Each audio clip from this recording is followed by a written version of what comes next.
ఈ జన్మలో వేదాంత శ్రవణం చేయడం, ఈ జన్మలో మహాభారత శ్రవణం చేయడం వల్ల కలగవలసిన బుద్ధి ఇది అంటే, ఏ మూడిటి చేత పాపము చెయ్యడం వలన మళ్ళీ మళ్ళీ శరీరమును పొందవలసినటువంటి దుర్గతిని పొందామో ఆ దుర్గతిని పోగొట్టుకోవడానికి ఈ మూడిటినే తిప్పి వాడాలి. మళ్ళీ ఈ శరీరాన్ని తీసుకెళ్లి దేవాలయంలో కూర్చోబెట్టడం, ఈ శరీరాన్ని తీసుకెళ్లి గుడి చుట్టూ తిరుగని చెప్పడం, ఈ శరీరంతో వెళ్ళి ఈశ్వరుడి పల్లకి పట్టుకో అని చెప్పడం, ఈ చేత్తో ఇన్ని పువ్వులు తీసి ఈశ్వరుడి పాదాల మీద వేయడం, ఈ తల ఉంచి పరమేశ్వరుడి పాదాలకు తగిలేటట్టు నమస్కరించడం, మహాత్ములు కనపడినప్పుడు స్వర్ణదండం పడిపోయినట్టు నేల మీద పడి వారికి నమస్కారం చేయడం, మనసు చేత పరమేశ్వరుణ్ణి చింతన చేస్తూ ఉండడం, మహాత్ముల యొక్క వైభవాన్ని ఆలోచన చేస్తూ ఉండడం, వాక్కు చేత భగవంతుని యొక్క కీర్తన చేస్తూ ఉండడం.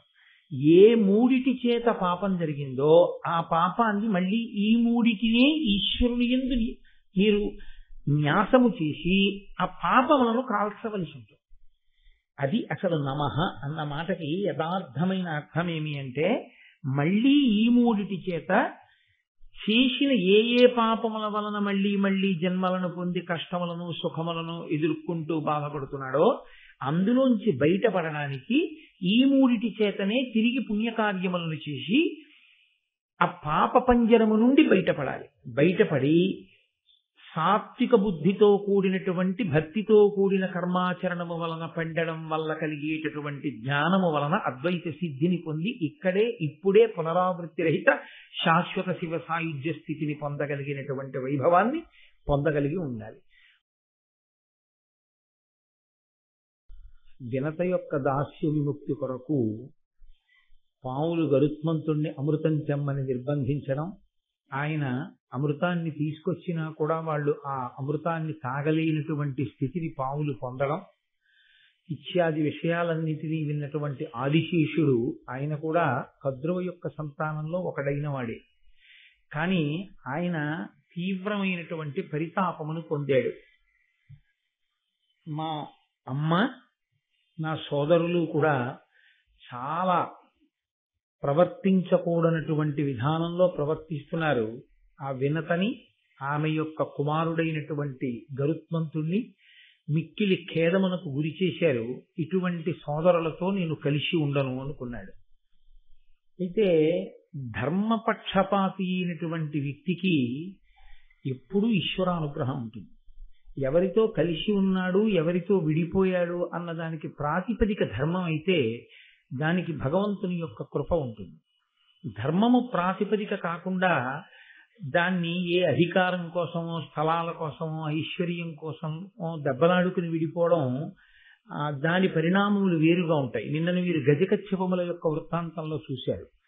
ఆదిశేషుని యొక్క ఖేదము, ఆదిశేషుని యొక్క వ్యతిరేకత సోదరుల యొక్క ప్రవర్తన మీద, వాళ్ళు ధార్మికమైన ప్రవర్తన కలిగిన వాళ్ళు కారు అని. కాబట్టి ఆయన చతుర్ముఖ బ్రహ్మగారి గురించి తపస్సు చేశారు. ఆ తపస్సు కూడా ఒక చోట చేసినటువంటి తపస్సు కాదు. ఆయన గంధమాదన పర్వతం మీద మొదలుపెట్టి బదరీ క్షేత్రంలో, హిమాలయాల మీద, గోకర్ణంలో, పుష్కరారణ్యంలో అత్యంత పవిత్రమైనటువంటి క్షేత్రముల యందు తపస్సు చేశారు. భారతం చదువుకోవడం, భారతం వినడంలో ఇదొక గొప్ప విషయం. కొన్ని కొన్ని క్షేత్రముల పేర్లు, కొన్ని కొన్ని పర్వతముల పేర్లు స్మరించినంత మాత్రం చేత ఈశ్వరానుగ్రహం కలుగుతుంది. వాటిని తలుచుకోవడం చేత మంగళములు కలుగుతాయి. ఆదిశేషుడు తపస్సు చేసినటువంటి పర్వతములు, క్షేత్రములు అంత గొప్పవి. శ్రీరామాయణంలో కానీ, స్కాంద పురాణంలో కానీ, లేకుంటే మహాభారతంలో కానీ, దక్షిణ భారతదేశంలో తపస్సుకి అత్యద్భుతమైన క్షేత్రంగా మీకు ప్రతి చోట కనపడేటటువంటి క్షేత్రం గోకర్ణ క్షేత్రం. ఎవరి తపస్సు మీరు చూడండి, భగీరథుడు తపస్సు చేసిన, రావణుడు తపస్సు చేసిన, ఆదిశేషుడు తపస్సు చేసిన, ఎవరు తపస్సు చేసినా సాధారణంగా గోకర్ణం యొక్క స్పర్శ ఉంటుంది. అసలు ఆ క్షేత్రం అంత గొప్పది. అక్కడ ఆరాధన చేస్తేనే తల్లిదండ్రులు చంద్రశేఖర భారతీ స్వామి వారు జన్మించారు. అంతటి మహోత్కృష్టమైనటువంటి క్షేత్రం. ఆ క్షేత్రాలకి వెళ్ళడం ఒక ఎత్తు అయితే కనీసం ఆ క్షేత్రాల పేర్లు వినడం ఒక ఎత్తు. అంత గొప్ప విషయం. కాబట్టి ఆయన తపస్సు చేస్తే ఆయన తపస్సుకి మెచ్చుకున్నటువంటి చతుర్ముఖ బ్రహ్మగారు ప్రత్యక్షమయ్యారు. ఏం కావాలి అని అడుగుతారు సహజంగా. నేను మీతో మనవి చేశాను, దేవతలు కనపడితే వెళ్ళిపోరు, కోరిక అడుగుతారు అని.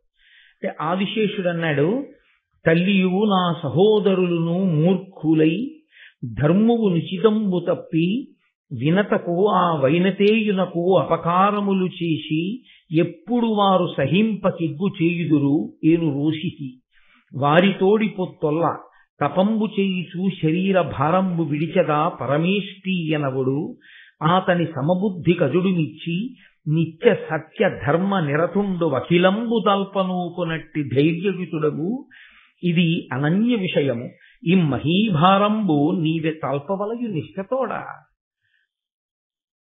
ఆయన బ్రహ్మగారి వంక చూసి అన్నాడు, నా సోదరులు, నా తల్లి కద్రువ, వీళ్ళు వినత పట్ల గరుత్మంతుని పట్ల భేదభావాన్ని కలిగి ఎన్నో ఇబ్బందులు పెట్టారు. ఆ సోదరులలో ఒకడనైన నాకు కూడా ఆ పాపంలో భాగం వస్తుంది. కాబట్టి నాకింక ఈ శరీరంతో ఉండాలి అని లేదు. కానీ ఈ శరీరాన్ని విడిచిపెట్టాలి అంటే ఆత్మహత్య చేసుకోవాలి. అది మహాపాతకం చేయకూడదు. కాబట్టి నేను తపస్సు చేసి ఈ శరీరాన్ని విడిచిపెట్టాలనుకుంటున్నాను. ఇందులో ఒక గంభీరమైన ప్రస్తావన ఉంటుంది. మీరు దాన్ని కొంచెం జాగ్రత్తగా గమనించవలసి ఉంటుంది. అసలు జీవుడు ఇన్ని జన్మలు ఎందుకు తీసుకుంటూ ఉంటాడు, ఎందుకు ఇన్ని శరీరాలు పుచ్చుకుంటాడంటే మూడిటి చేత దోషములు జరుగుతుంటాయి. ఒకటి, శరీరము చేత దోషం జరుగుతుంది. దీంతో చెయ్యకూడని పనులు చేస్తాడు. దీంతో ఎర్ర పువ్వు తొక్కాడు అనుకోండి, ఒక మహాపాపం దీని ఖాతాలో పడుతుంది. పాదం వెళ్లి గోవుకు తగిలింది అనుకోండి, ఒక మహాపాపం. పాదం వెళ్లి తల్లిదండ్రులకి తగిలింది అనుకోండి, ఒక మహాపాపం. ఈ శరీరంతో కొన్ని పాపాలు చేస్తాడు. ఏదో అసుర సంధ్య వేళలో నిద్రపోవడం ఇలాంటివి. మనసు చేత కొన్ని పాపములు చేస్తాడు. దాన్ని నేను పెద్ద వివరణ చెయ్యక్కర్లేదు. మనసుతో చేసేవి పైకి దొరికేవి కావు. లోపల ఏదో చూస్తాడు, ఒక వస్తువు, ఇది నాదైతే బాగుండు అనుకుంటాడు. అలా అనుకోవడం మానసికంగా చౌర్యం చేయడంతో సమానం. కాబట్టి మనసు చేత చేసిన దోషాలు ఉంటాయి. మూడవది, వాక్కు చేత చేసిన దోషాలు ఉంటాయి. ఈ జన్మలో వేదాంత శ్రవణం చేయడం, ఈ జన్మలో మహాభారత శ్రవణం చేయడం వల్ల కలగవలసిన బుద్ధి ఇది అంటే, ఏ మూడిటి చేత పాపము చెయ్యడం వలన మళ్ళీ మళ్ళీ శరీరమును పొందవలసినటువంటి దుర్గతిని పొందామో ఆ దుర్గతిని పోగొట్టుకోవడానికి ఈ మూడిటినే తిప్పి వాడాలి. మళ్ళీ ఈ శరీరాన్ని తీసుకెళ్లి దేవాలయంలో కూర్చోబెట్టడం, ఈ శరీరాన్ని తీసుకెళ్లి గుడి చుట్టూ తిరుగని చెప్పడం, ఈ శరీరంతో వెళ్లి ఈశ్వరుడి పల్లకి పట్టుకోని చెప్పడం, ఈ చేత్తో ఇన్ని పువ్వులు తీసి ఈశ్వరుడి పాదాల మీద వేయడం, ఈ తల ఉంచి పరమేశ్వరుడి పాదాలకు తగిలేటట్టు నమస్కరించడం, మహాత్ములు కనపడినప్పుడు స్వర్ణదండం పడిపోయినట్టు నేల మీద పడి వారికి నమస్కారం చేయడం, మనసు చేత పరమేశ్వరుణ్ణి చింతన చేస్తూ ఉండడం, మహాత్ముల యొక్క వైభవాన్ని ఆలోచన చేస్తూ ఉండడం, వాక్కు చేత భగవంతుని యొక్క కీర్తన చేస్తూ ఉండడం. ఏ మూడిటి చేత పాపం జరిగిందో ఆ పాపాన్ని మళ్ళీ ఈ మూడిటినే ఈశ్వరుని యందు మీరు న్యాసము చేసి ఆ పాపములను కాల్చవలసి ఉంటుంది.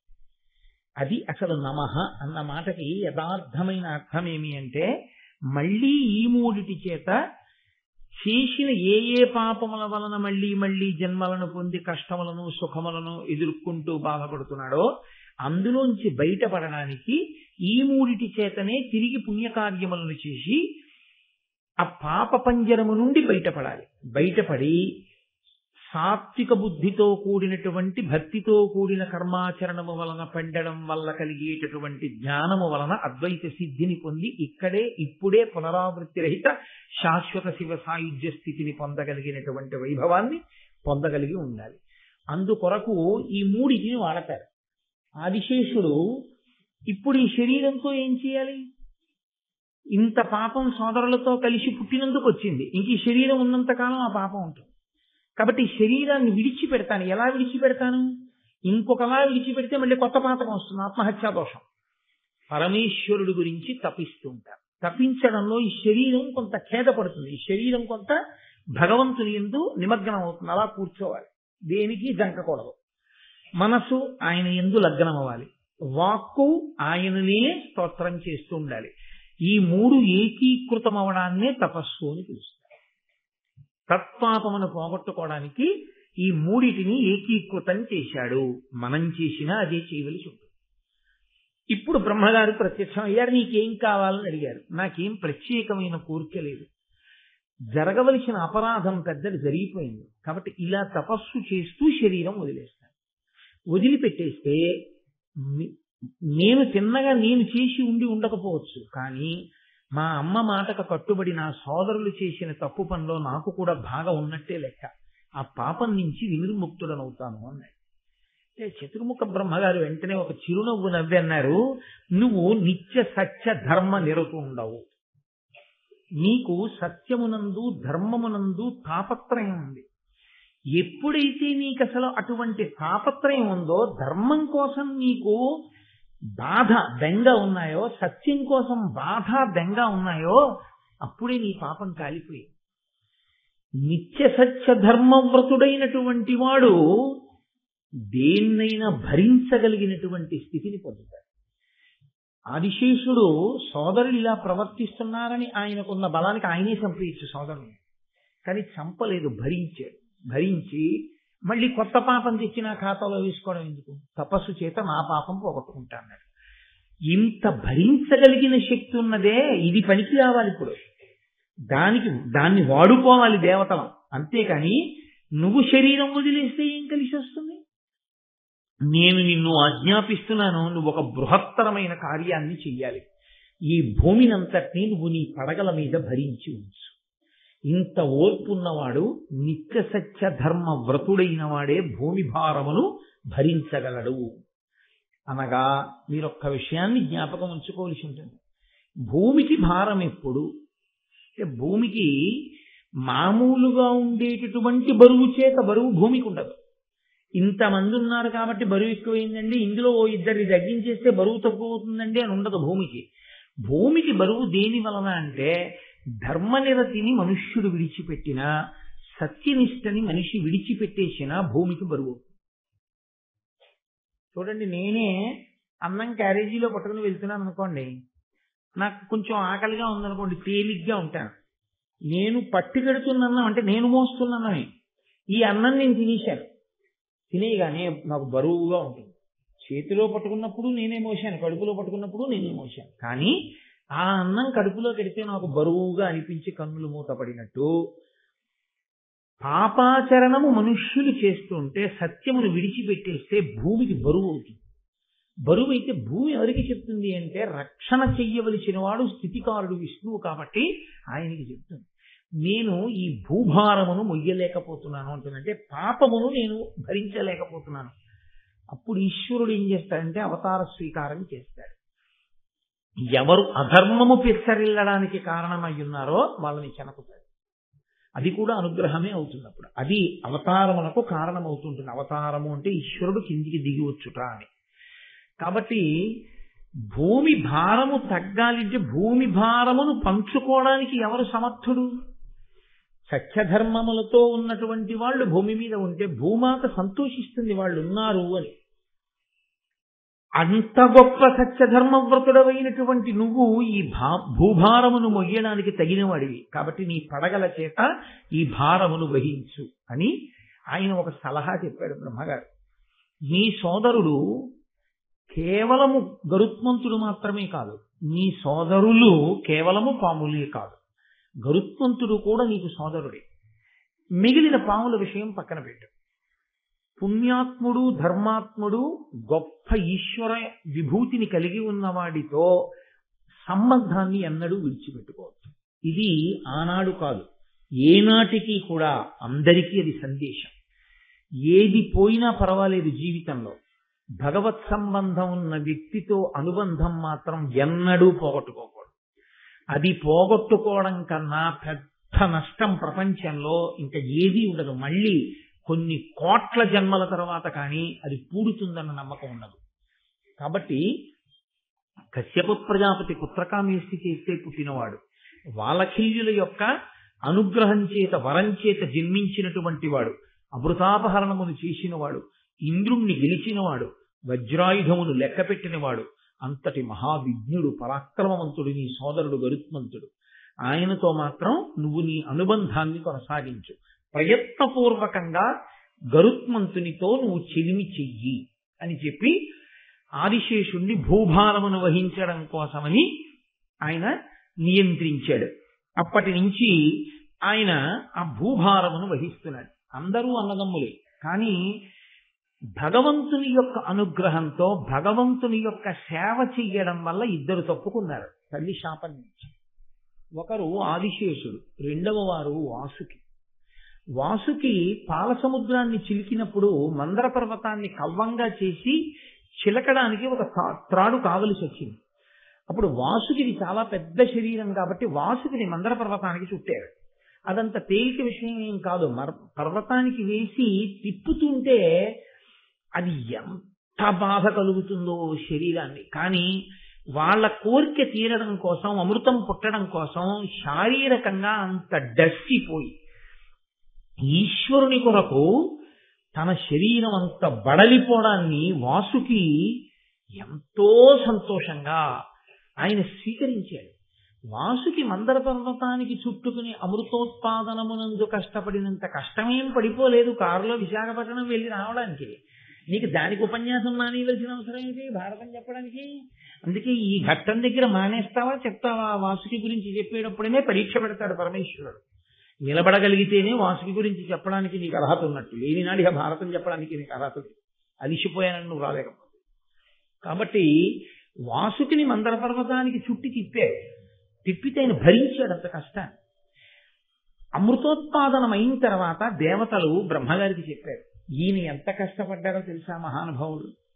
మందర పర్వతానికి చుట్టి తిప్పాం, ఎంత బడలిపోయాడు, ఆ ఒళ్ళంతా ఎంత కందిపోయిందో, అయినా ఓర్చుకున్నాడు మాకు అమృతం ఇవ్వడానికి. ఈయన్ని మీరు ఏదైనా కృప చెయ్యాలన్నారు.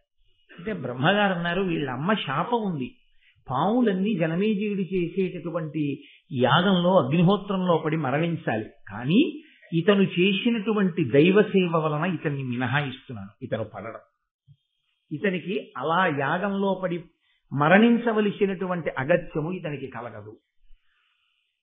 అంటే వాసుకి పొందాడు అని కాదు మీరు తెలుసుకోవలసింది. ఇక్కడ ఒక పెద్ద తాత్పర్యం ఒకటి ఉంటుంది. ప్రమాదము అని ఒక మాట శాస్త్రంలో. ప్రమాదము అన్న మాటకు అర్థం ఏంటంటే దైవము చేత మనం చేసినటువంటి కర్మ లెక్కింపబడి కాలమునందు మీకు మీరుగా రక్షణ చేసుకోలేని స్థితిలో వచ్చేటటువంటి ఒక సంఘటన వలన కలిగేటటువంటి బాధకు ప్రమాదమని పేరు. ఏ జన్మలోనో పడుకున్న కుక్కని కర్ర పెట్టి కొట్టాడు, ఆ కుక్క ఏడుస్తూ పోయి ఈశ్వరుడు లెక్కలో వేసుకున్నాడు. నిష్కారణంగా నిద్రపోతున్న కుక్కని కర్రతో కొట్టి బాధ పెట్టాడు.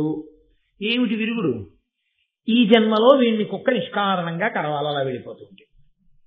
6 నెలలు వీడు అరటిపండు తినాలన్నా బెంగెట్టుకోవాలి. కాబట్టి ఇప్పుడు ఈశ్వరుడు ఇవాళ కుక్క కరవాలి అని నిర్ణయం చేసేసాడు. ఈయన ఏదో సంతోషంగా నేను అలా తెల్లవారుజామున కాసేపు నడిచొస్తాననుకుని ఈయన బయలుదేరుతున్నాడు. భౌవని కుక్కొచ్చి మీద పడిపోతోంది తెలియదు. కానీ ఈశ్వరుడు ఏం చేస్తాడంటే అప్పుడు మీరున్న పరిస్థితి, మీరు చేసినటువంటి అపారమైన పుణ్యకర్మ, భగవంతునితో మీరు పెంచుకున్న సాన్నిహిత్యము, మీ గొప్ప భక్తిని లెక్కలోకి తీసుకుంటాడు. తీసుకుని ఆ ఆపదను ఏం చేస్తాడంటే ఇలా ఓ గీత గీసేస్తాడు. ఎలా తీసేస్తాడో తెలుసా అండి? దాన్ని కుక్కొచ్చి మీద పడబోతుంది, మీరు భయపడిపోయారని అలా ఉండిపోతారు. మీరు చూడరు, చీకట్లో ఆ మేడ మీద ఆ పక్కన ఎవరో ఒక ఆయన ఉంటాడు, ఆయన చెయ్యి అని అరుస్తాడు, ఆ అరుపుకి కుక్క పారిపోతుంది. అంటే కుక్క కరిస్తే ఎంత భయపడతారో అంత భయము మీరు పడ్డారు, కానీ కుక్క కరవలేదు. కుక్క కరవకుండా అడ్డుపడ్డవాడు ఈశ్వరుడు. కాబట్టి చేసిన కర్మని తొలగించుకోవడానికి మార్గం ఏది? భగవంతుని యందు భక్తితో సేవించుటే. అంటే ఏమంటే మరి మేము ఉద్యోగాలు అవి ఏం చెయ్యక్కర్లేదా, ఇలా మేము సేవిస్తూ ఉండడమేనా? కాదు. మీరు భక్తితో ఈశ్వరుణ్ణి సేవించుట అన్న మాటకు అర్థం ఏమిటంటే మీరు ఏది మాట్లాడుతున్నా ఈ మాట ఈశ్వరానుగ్రహము అని గుర్తు పెట్టుకున్న నాడు మీరు పాపభూయిష్టమైన మాట మాట్లాడలేకుండా మీ అంత మీరు నిగ్రహించుకోగలరు. అదే తపస్సు. ఈ చేతిని ఇలా చూపించలేరు. ఈ శక్తి అమ్మవారు అని గుర్తొస్తే అదే తపస్సు. మీరు ఏది పడితే అది, ఎప్పుడు పడితే అప్పుడు, ఎలా పడితే అలా తినలేరు. అలా తినలేకుండా ఉండడం, దాన్ని ఒక మర్యాదతో తినాలి అని గుర్తుపెట్టుకోవడం తపస్సు. కాబట్టి ఇప్పుడు మీరు ఏది చేస్తున్నారో అదే చేస్తూ ఉంటారు, కానీ అది చేసేటటువంటి పద్ధతి మారిపోతుంది. జవాబుదారీతనంతో చేస్తారు. ఈ చెయ్యడం ఉందే, ఈ భక్తి ఉందే, ఈ నిబద్ధత ఉందే, దానికే నిరతిశయ భక్తి అని పేరు. ఆ నిరతిశయ భక్తియే చేసిన పాపముల వలన వచ్చేటటువంటి కర్మలను కూడా పక్కకు తీసి రక్షణ కల్పిస్తుంది. కాబట్టి వాసుకి అటువంటి రక్షణ పొందాడు. ఆదిశేషుని యందు వాసుకి యందు ఒక ప్రధాన భేదం ఉంటుంది. ఆదిశేషుడు బ్రహ్మగారు వరమిస్తే భూమిని మోస్తూ నాకు ఇంకా పాములతో సంపర్కం అక్కర్లేదని ఆయన దూరంగా ఉండిపోయాడు. వాసుకి కూడా వరం ఉంది, నువ్వు పడిపో అగ్నిహోత్రంలోని. కానీ ఆయన బెంగ పెట్టుకున్నాడు. సరే, నేను సంతోషంగా ఉన్నాను, వీళ్ళెవరూ పట్టించుకోవట్లేదు, వీళ్ళందరూ వెళ్ళి జనమేజయుడి సర్పయాగంలో పడిపోతారు. పడిపోతే వీళ్ళందరూ నశించిపోతారు. ఎలా వీళ్ళు రక్షణ పొందేది? ఒక్కొక్కడి తాపత్రయం అలా ఉంటుంది. అన్నగారి గురించి తమ్ముడికి అక్కర్లేదు, ఎప్పుడూ పట్టించుకోడు తమ్ముడు అన్నగారి గురించి. అన్నగారు తమ్ముడున్న ఊరిడితే ఆ ఊళ్ళో ఉన్న వాళ్ళందరూ స్వాగతం చెప్పడానికి వస్తారు, తమ్ముడు తప్ప. అలాంటి అన్నదమ్ములు ఉంటారు లోకంలో. అన్నగారు మాత్రం స్మరిస్తూ ఉంటాడు ఆ తమ్ముడు వృద్ధిలోకి రావాలని, 10 మందిలో చెప్పుకోలేకపోయినా. అలాంటి అన్నదమ్ములలో తమ్ముడికి అన్నయ్య ఎక్కర్లేకపోయినా తమ్ముడి గురించి ఆలోచించే అన్నయ్య ఉన్నట్టు, తనకి అవసరం లేకపోయినా మిగిలినటువంటి పావులన్నిటి గురించి వాసుకి బాధపడుతున్నాడు. ఆయన బంధుప్రీతి అటువంటిది. కాబట్టి ఆయన అన్నాడు, చిరముగ బ్రహ్మకుం తపము చేసి అనంతుడనంత ధారుణీభరగుర కార్యయుక్తుడై పన్నగ ముఖ్యుల పొత్తువాసి చిచ్చర తనయంత నుండి మరిచేర్చి తలంపడ యొక్కనాడు దుర్భరతర దందశూకకుల భావి భయ ప్రవిఘాత కృత్యముల్. ఆదిశేషుడు బ్రహ్మగారి దగ్గర వరం పొందాడు, హాయిగా సంతోషంగా భూమిని మోస్తూ ఆయన ఆజ్ఞ ఔదల దాలుస్తూ ఉండిపోయాడు. యువతల నా సోదరులకు వచ్చేటటువంటి కష్టం గురించి ఆయన ఆలోచించట్లేదు. ఏదో ఒకనాడు మొదలు పెట్టేస్తాడు జనమేజయుడు సర్పయాగాన్ని. ఇవాళ కాకపోతే రేపు, రేపు కాకపోతే ఎల్లుండి. ఎప్పుడంటే కృతయుగంలో ఇచ్చింది ఆవిడ శాపం. ఎప్పుడు చేశాడు యజ్ఞం? కలియుగ ప్రారంభంలో చేశాడు. ఒక్కసారి ఇచ్చిన శాపవాక్కు కట్టి కొడపవలసిందే. అనుభవంలోకి రావడానికి పాపం ఎప్పుడు వస్తుందో ఆవిడకి తెలియదు, ఎప్పుడైనా వస్తుంది. యుగాలు మారిపోయినా జీవుడి ఖాతాలో పడిపోయి ఉండిపోతుంది అంతే. అదే పోవడమన్నదేం ఉండదు, వచ్చి తీరుతుంది ఆపద రూపంలో. వీళ్ళు పట్టించుకోవట్లేదు, ఎప్పుడు వస్తుందో తెలియదు. కాబట్టి ఎప్పుడు సర్పయాగం జరుగుతుందో, ఎప్పుడు సర్పయాగంలో వీడు పడిపోతాడో నాకు అర్థం కావట్లేదు. పైగా జనమేజయుడన్న పేరుతో ఉన్నవాడు ఒక్క ఈ జనమేజయుడే అని మీరు అనుకోకండి. భారతంలో 90 జనమేజయుడు ఉన్నారు. ఒక్క జనమేజయుడన్న పేరుతో 9 మంది వ్యక్తులు ఉన్నారు. 9 సార్లు వస్తారు జనమేజయుడు. అందులో చిట్టకెవరి 9వ జనమేజయుడు ఈ జనమేజయుడు. కాబట్టి జనమేజయుడు సర్పయాగం చేయడం అంటే జనమేజయుడు అన్న పేరున్నవాడు ఏ కారణానికి ఎప్పుడు ఏం చేస్తాడో వాళ్ళు వస్తూనే ఉంటారు. కురువంశ ప్రారంభం నుంచి వచ్చారు వాళ్ళు. కానీ కలియుగం ప్రారంభంలో జనమేజయుడికి వచ్చింది ఆలోచన సర్పయాగం చేద్దామని. కాబట్టి ఇచ్చిన వాక్కు ఎప్పుడో అనుభవంలోకి వస్తుంది. వీళ్ళు పట్టించుకోవట్లేదు. అవతల ఆదిశేషుడు పట్టించుకోడు. వీళ్ళందరూ ఎప్పుడు చచ్చిపోతారో అని నాకు బెంగగా ఉంది అని వాసుకి ఏడుస్తున్నాడు. ఐరావతాదులు అని ఆ జాతి పావులన్నింటినీ పిలిచి ఆయన తన బాధ వ్యక్తం చేస్తున్నాడు. వ్యక్తం చేస్తుంటే వీళ్ళు దుందుడుకు స్వభావం, అందుకే క్రూరులు అన్నాడు బ్రహ్మగారు. దుష్టమైన రూపమున్న వాళ్ళు, క్రూరమైన మనసున్న వాళ్ళు, భూమికి భారమైన వాళ్ళు, వీళ్ళు చచ్చిపోతే నష్టం లేదు అన్నాడు ఆయన. వాళ్ళకి ఎంత మంచి మాట చెప్పినా తలకెక్కదు. తలకెక్కకపోవడమే అన్నిటికన్నా అత్యంత ప్రమాదకరమైన విషయం. భూమికి భారం ఎప్పుడవుతాడంటే తనకి తెలియకపోవడం అన్నడూ తప్పు కాదు. ఒకడు చెప్తే తలకి ఎక్కించుకొని వాడే భూమికి భారం. రావణాసురుడికి తెలియకపోవడం తప్పు కాదు, ఎంతమంది చెప్పినా వినకపోవడమే భూమికి భారం అయ్యాడు. కాబట్టి వాళ్ళన్నారు, ఏంటనయా అంత బెంగ పెట్టుకుంటావు? జనమేజయుడు యాగం చేస్తే, యాగం చేసేవాడు ఆయన నీటి పాడు చేయడం మనకి రాదా? బోల్డ్ మార్గాలు యాగం పాడు చేసేయడానికి. జనమేజయుని చేయు సర్పయాగమునకు విఘ్నమందరము కావింతుము, అతడు ధర్మార్థికావున దారుణీసురలమై అడుగదము ఇదియు చేయకుమనియును, కొందరమతనికి కూర్చు మంత్రులమునై ఈ క్రతు క్రియ చేసి ఇహపరములకు పెక్కు దోషంబులని హేతువులు చూపియుడిగినంత అందరనొక్క మొగిన భక్ష్య భోజ్య లేహ్య పానీయముల మీద సదములోని విప్రజనుల మీద వెగడుపడగ పారి వెరపింత ఒజ్జలు తత్ప్రయోగ విధులు తప్పి పరవా. ఏమిటనయా అంత బెంగ పెట్టుకుంటావు? జనమేజయుడు యాగం మొదలుపెట్టాడు అనుకో, మనకి కామరూపం ఉంది, మనం బ్రాహ్మణ వేషాలు వేసుకుంటాం. జనమేజయుడికి బ్రాహ్మణులు అంటే భక్తి కాబట్టి మనం బ్రాహ్మణ వేషాలతో పెడతాం. విడితే బ్రాహ్మణులు వచ్చారని స్వాగతం చెప్పి కూర్చోబెట్టి ఏమిటంటాడు, చాలా తప్పు, ఇలాంటి యాగం చేయకూడదు. ఇటువంటి యాగం చేశావా నీకు రెండూ పోతాయి, ఇహము పోతుంది పరము పోతుంది. ఇక్కడ సుఖం ఉండదు, పై లోకాల్లో సుఖం ఉండదు. రెండు పోయే యాగం ఎందుకు చేస్తాం? ఎవడైనా యాగం ఎందుకు చేస్తాడు? ఇహము పరము కొరకు చేస్తాడు. ఇక్కడ లోకం బాగుండాలి, పైన ఊర్ధ్వలోకాల వాసం దొరకాలి, అందుకు చేస్తారు యాగం. నువ్వు చేసే యాగం రెండూ పోగొట్టేస్తుంది, ఇలాంటిది ఎందుకు చేస్తావు అని మనం చెప్దాం. బ్రాహ్మణ భక్తితో యాగం చేయడం మానేస్తాడు. ఒకవేళ వినడనుకో, మనలోనే కొంతమందిని ఆంతరంగికులైనటువంటి మంత్రుల వేషాలు వేసుకుంటాం. కామరూపులం కాబట్టి మంత్రుల మాట కాదనడుగా, ఆంతరంగికులు వాళ్ళు చెప్పిన మాట వింటాడు. వెళ్ళి పరమ ప్రేమతో జనమేజయ తప్పు, ఇటువంటి యాగం చెయ్యొద్దు అని చెప్దాం, వింటాడు. ఇంకా వినలేదనుకో, యాగం మొదలెట్టి ఋత్విక్కులు కూర్చుంటారు. భక్ష్యము భోజ్యము లేహ్యము చోష్యము తినేవి తాగేవి నాకేవి తప్పరించేవి ఇవన్నీ ఉంటాయిగా, వాటన్నింటి మీద పాకేద్దాం మనం అందరం పాకేస్తే విషతుల్యం అయిపోతుంది. దాన్ని హవిస్సుగా ఇవ్వరుగా, అక్కడ హవిస్సు పాత్ర ఉంటుంది, నేతి పాత్రలు ఉంటాయి, వాటన్నిటి మీద పాకేద్దాం. ఇంకెందుకు ఇస్తాడు? హవిస్సు యాగం అయిపోతుంది.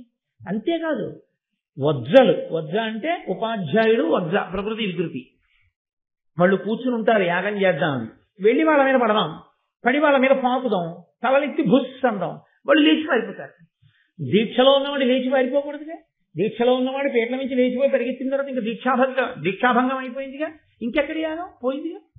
ఏమిటనయా దంగెట్టుకుంటాం?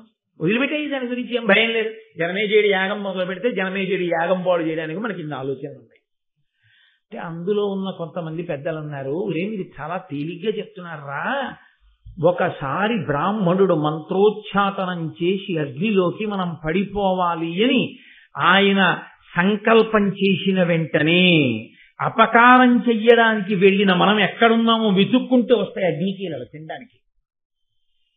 నువ్వు వాళ్ళ మీద పాకడం కాదు, నీ మీదకి అగ్ని పాకుతుంది. ఎందుకంటే అగ్నికి వ్యాపించే గుణం ఉంది, అందుకే అశ్వశబ్దంతో పిలుస్తారు దాన్ని. గమనము చేత వ్యాపిస్తుంది. అగ్ని వ్యాపించే గుణం లేకపోతే ఇక్కడ అంటుకున్న అగ్ని ఎక్కడి వరకు వెళ్ళిపోతుంటుంది. అరణ్యంలో అగ్ని అంటుకుంటే అరణ్యాన్ని అంతటినీ కాలుస్తుంది, వ్యాపిస్తుంది. కాబట్టి అసలు మనం ఆ ప్రాంగణంలోకి వెళ్ళగానే వాళ్ళు మంత్రోచ్చాటనం చేస్తే మనం ఎక్కడ దాక్కున్నామో విసుక్కుని మరీ వచ్చి పట్టుకుని లాక్కుపోయి కాల్చేస్తాం. కాబట్టి నువ్వు నేను దాని మీద పాకడం ఏమిటి, బ్రాహ్మణుల మీద పడ్డం ఏమిటైనా మతుందా నువ్వు చేసే ఆలోచనకి? ఏమి బాగులేదు నీ చెప్పినటువంటి మాట అంటే. ఆయన వాసుకి తెల్లబోయి వింటున్నాడు. ఎలా మరి దీనికి పరిష్కారం ఎలా కుదురుతుంది, వీళ్ళు ఎలా రక్షింపబడతారు? అందులో ఏలాపుత్రుడు అని ఒక పాము, ఆయన హఠాత్తుగా లేచి ఓ మాట అన్నాడు. కద్రువ మనందరికీ శాపం పెట్టిన రోజు రాత్రి కద్రువ ఒడిలో తల పెట్టుకుని నిద్ర రాకపోయినా నిద్ర వచ్చినట్టుగా నటించి పడుకుని ఉన్నాను. ఆ సమయంలో ఒక ఆశ్చర్యకరమైన సంఘటన జరిగింది. బ్రహ్మగారి దగ్గరికి దేవతలందరూ వెళ్ళారు. వెళ్ళి మహాపరాక్రమవంతులు కదా పాములు, అంత పరాక్రమవంతులైన జాతిని తన అధర్మానికి తన అసత్యానికి చనిపోమ్మని కద్రువ ఎలా శపించిందయా? ఆవిడిచ్చిన వాక్కుకి పాముల జాతంతా నశించిపోవడమే. ఇంత బలవంతులైనటువంటి పాములందరూ పడిపోయి నశించిపోవలసిందే. అందులో ఆదిశేషుడున్నాడు, వాసుకి ఉన్నాడు, మహానుభావులు ఉన్నారు, వీళ్ళందరూ కూడా మడిసిపోతారా అని అడిగారు దేవతలు. అడిగితే వాళ్ళతో బ్రహ్మగారు అన్నారు, క్రూరాకారుల జగదపకారుల పన్నగుల దల్పగానోపని దారునికి హితంబుగా దుష్టోరగ సంహారమిప్పుడొడబడవలసెన్. అసలు కద్రువ నోటి వెంట ఆ మాట వచ్చేటట్టుగా ప్రేరణ ఎందుకు చేశామో తెలుసా? మీకెవరికి తెలియదు. క్రూరాకారుల పావును చూడగానే ఎంత బాగుందో అని ఇలా చూసేవాడు ఎవరు ఉండడు. దాని ఆకారం చూస్తేనే అసలు భయం. క్రూరాకారుల జగదపకారుల, జగత్తుకి అపకారం చేస్తాయి. దానికి భయం వేస్తే కరుస్తుంది. కాబట్టి జగత్తుకి అపకారం చేసేటటువంటి లక్షణం ఉన్నటువంటి ఆ పాములు పన్నగుల దాల్పగానోపని ఈ దారునికి హితంబుగా, అటువంటి పాముల యొక్క పాపపు నడత నేను భరించలేకపోతున్నానని భూదేవి ఏడుస్తోంది. అందుకని అవన్నీ నశించిపోవాలి. అవన్నీ నశించిపోవడానికే కద్రువ నోటి వెంట ఆ మాట వచ్చింది. కాబట్టి అవి నశించిపోతాయి. అది దేవతలకి ప్రీతికరమే, పావులన్నీ నశించిపోవడం. కాబట్టి నువ్వేం బెంగపెట్టుకోక, అవి పోని. కానీ ఇందులో దేవతా సర్పములు కొన్ని ఉన్నాయి. అవి దేవతలకు, భూమికి, మనుష్యులకు ఉపకారం చేసేటటువంటివి. అవి పడకుండా, ఆ యాగంలో పడిపోకుండా, ఒకానొకప్పుడు వాసుకి చెల్లెలైనటువంటి జరత్కారు వేరొక మునిశ్రేష్ఠుడైనటువంటి జరత్కారుని వివాహం చేసుకుంటుంది. ఇద్దరి పేర్లు జరత్కారే. వారిద్దరికీ కలిపి ఆస్తికుడు అనబడేటటువంటి ఒక ముని పుడతాడు. ఆ ముని వెళ్ళి జనమేజయుడి యొక్క సర్పయాగాన్ని ఆపు చేస్తాడు. ఆపు చేస్తే పాపభూయిష్టమైన సర్పములన్నీ అప్పటి వరకు యాగంలో పడి కాలిపోతాయి. ఆ తర్వాత కొన్ని సర్పములు దేవతలతో చిలిమి చేసినవి, పుణ్యం చేసినవి, లోకోపకారం చెయ్యవలసిన పాములు కొన్ని మిగిలిపోతాయి. ఆ విధంగా వాటి సంఖ్యని తగ్గించేస్తాం. లేకపోతే వాటి సంఖ్య ద్విగుణీకృతం అయిపోతే ఈ భూమి మీద మిగిలిన ప్రాణులు బ్రతకవు. భయంతో చాలా బీభత్సమైన వాతావరణం ఏర్పడుతుంది. అందుకని అది నశించిపోవడానికే ఈ ఏర్పాటు జరిగింది. అంటే ఇది ఒక విషయం జ్ఞాపకం పెట్టుకోవాల్సింది. ఒక జాతి అంతా దేనివల్ల నశించిపోతుంది అంటే, అందరూ కలిసికట్టుగా ఒకే రకమైన పాపపు జీవనానికి అలవాటు పడి ఒక సంఘముగా ధర్మ వ్యతిరిక్తమైనటువంటి ప్రవర్తనకి అలవాటు పడిపోతే ఈశ్వరుడు ఒక మహాత్ముని యొక్క వాక్కుని ప్రచోదనం చేస్తాడు. వాళ్ళకి వ్యతిరేకంగా విడిచిపెట్టు.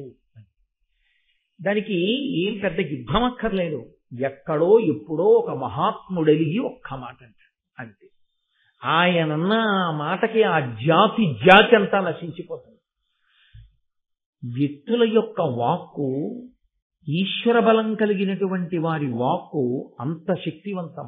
దాన్ని ఈశ్వరుడు ప్రచోదనం చేయించి ఇబ్బందులు తీసుకొస్తూ ఉంటాడు. ఎప్పుడు మన జీవనము పాపభూయిష్టమైతే, మనం ధార్మికంగా ఉంటే ఆ ఈశ్వరుడే మనల్ని రక్ష చేస్తాడు. అందుకే ఘోర అఘోర రూపములు రెండూ ఈశ్వరుడికే ఉంటాయి సనాతన ధర్మంలో. తప్ప భయపెట్టడానికి ఓడు, భయపెట్టిన వాడి నుంచి రక్షించడానికి ఓడు సనాతన ధర్మంలో ఉండరు.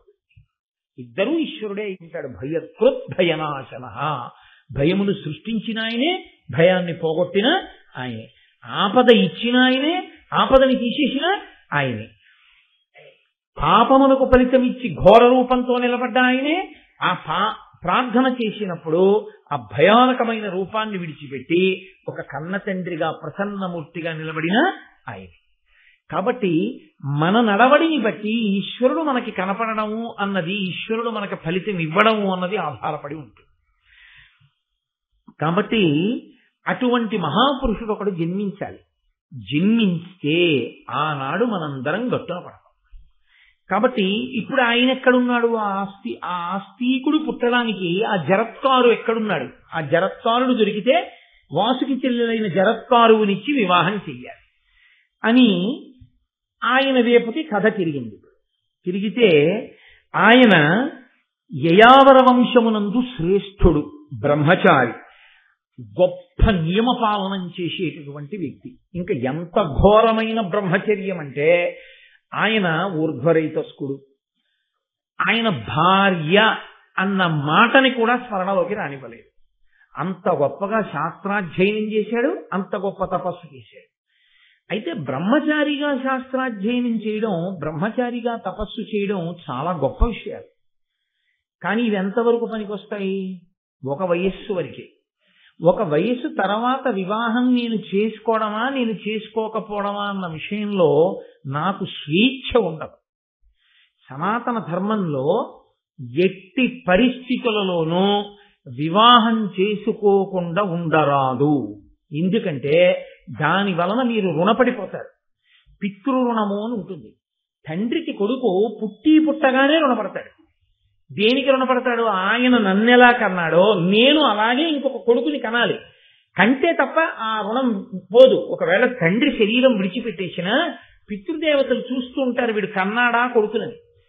నాన్నగారండి నేను కూడా కొడుకుని కన్నాను అని కొడుకుని కన్నప్పుడు సచేల స్నానం చేస్తారు. అందుకే ఏ బట్టలతో ఉన్నాడో ఆ బట్టలతో నీటి మీద చప్పుడయ్యేట్టు నీరు పైకి ఎగిరేటట్టు ఎప్పుడు దెబ్బ కొట్టడం కానీ దూకడం కానీ చెయ్యరు.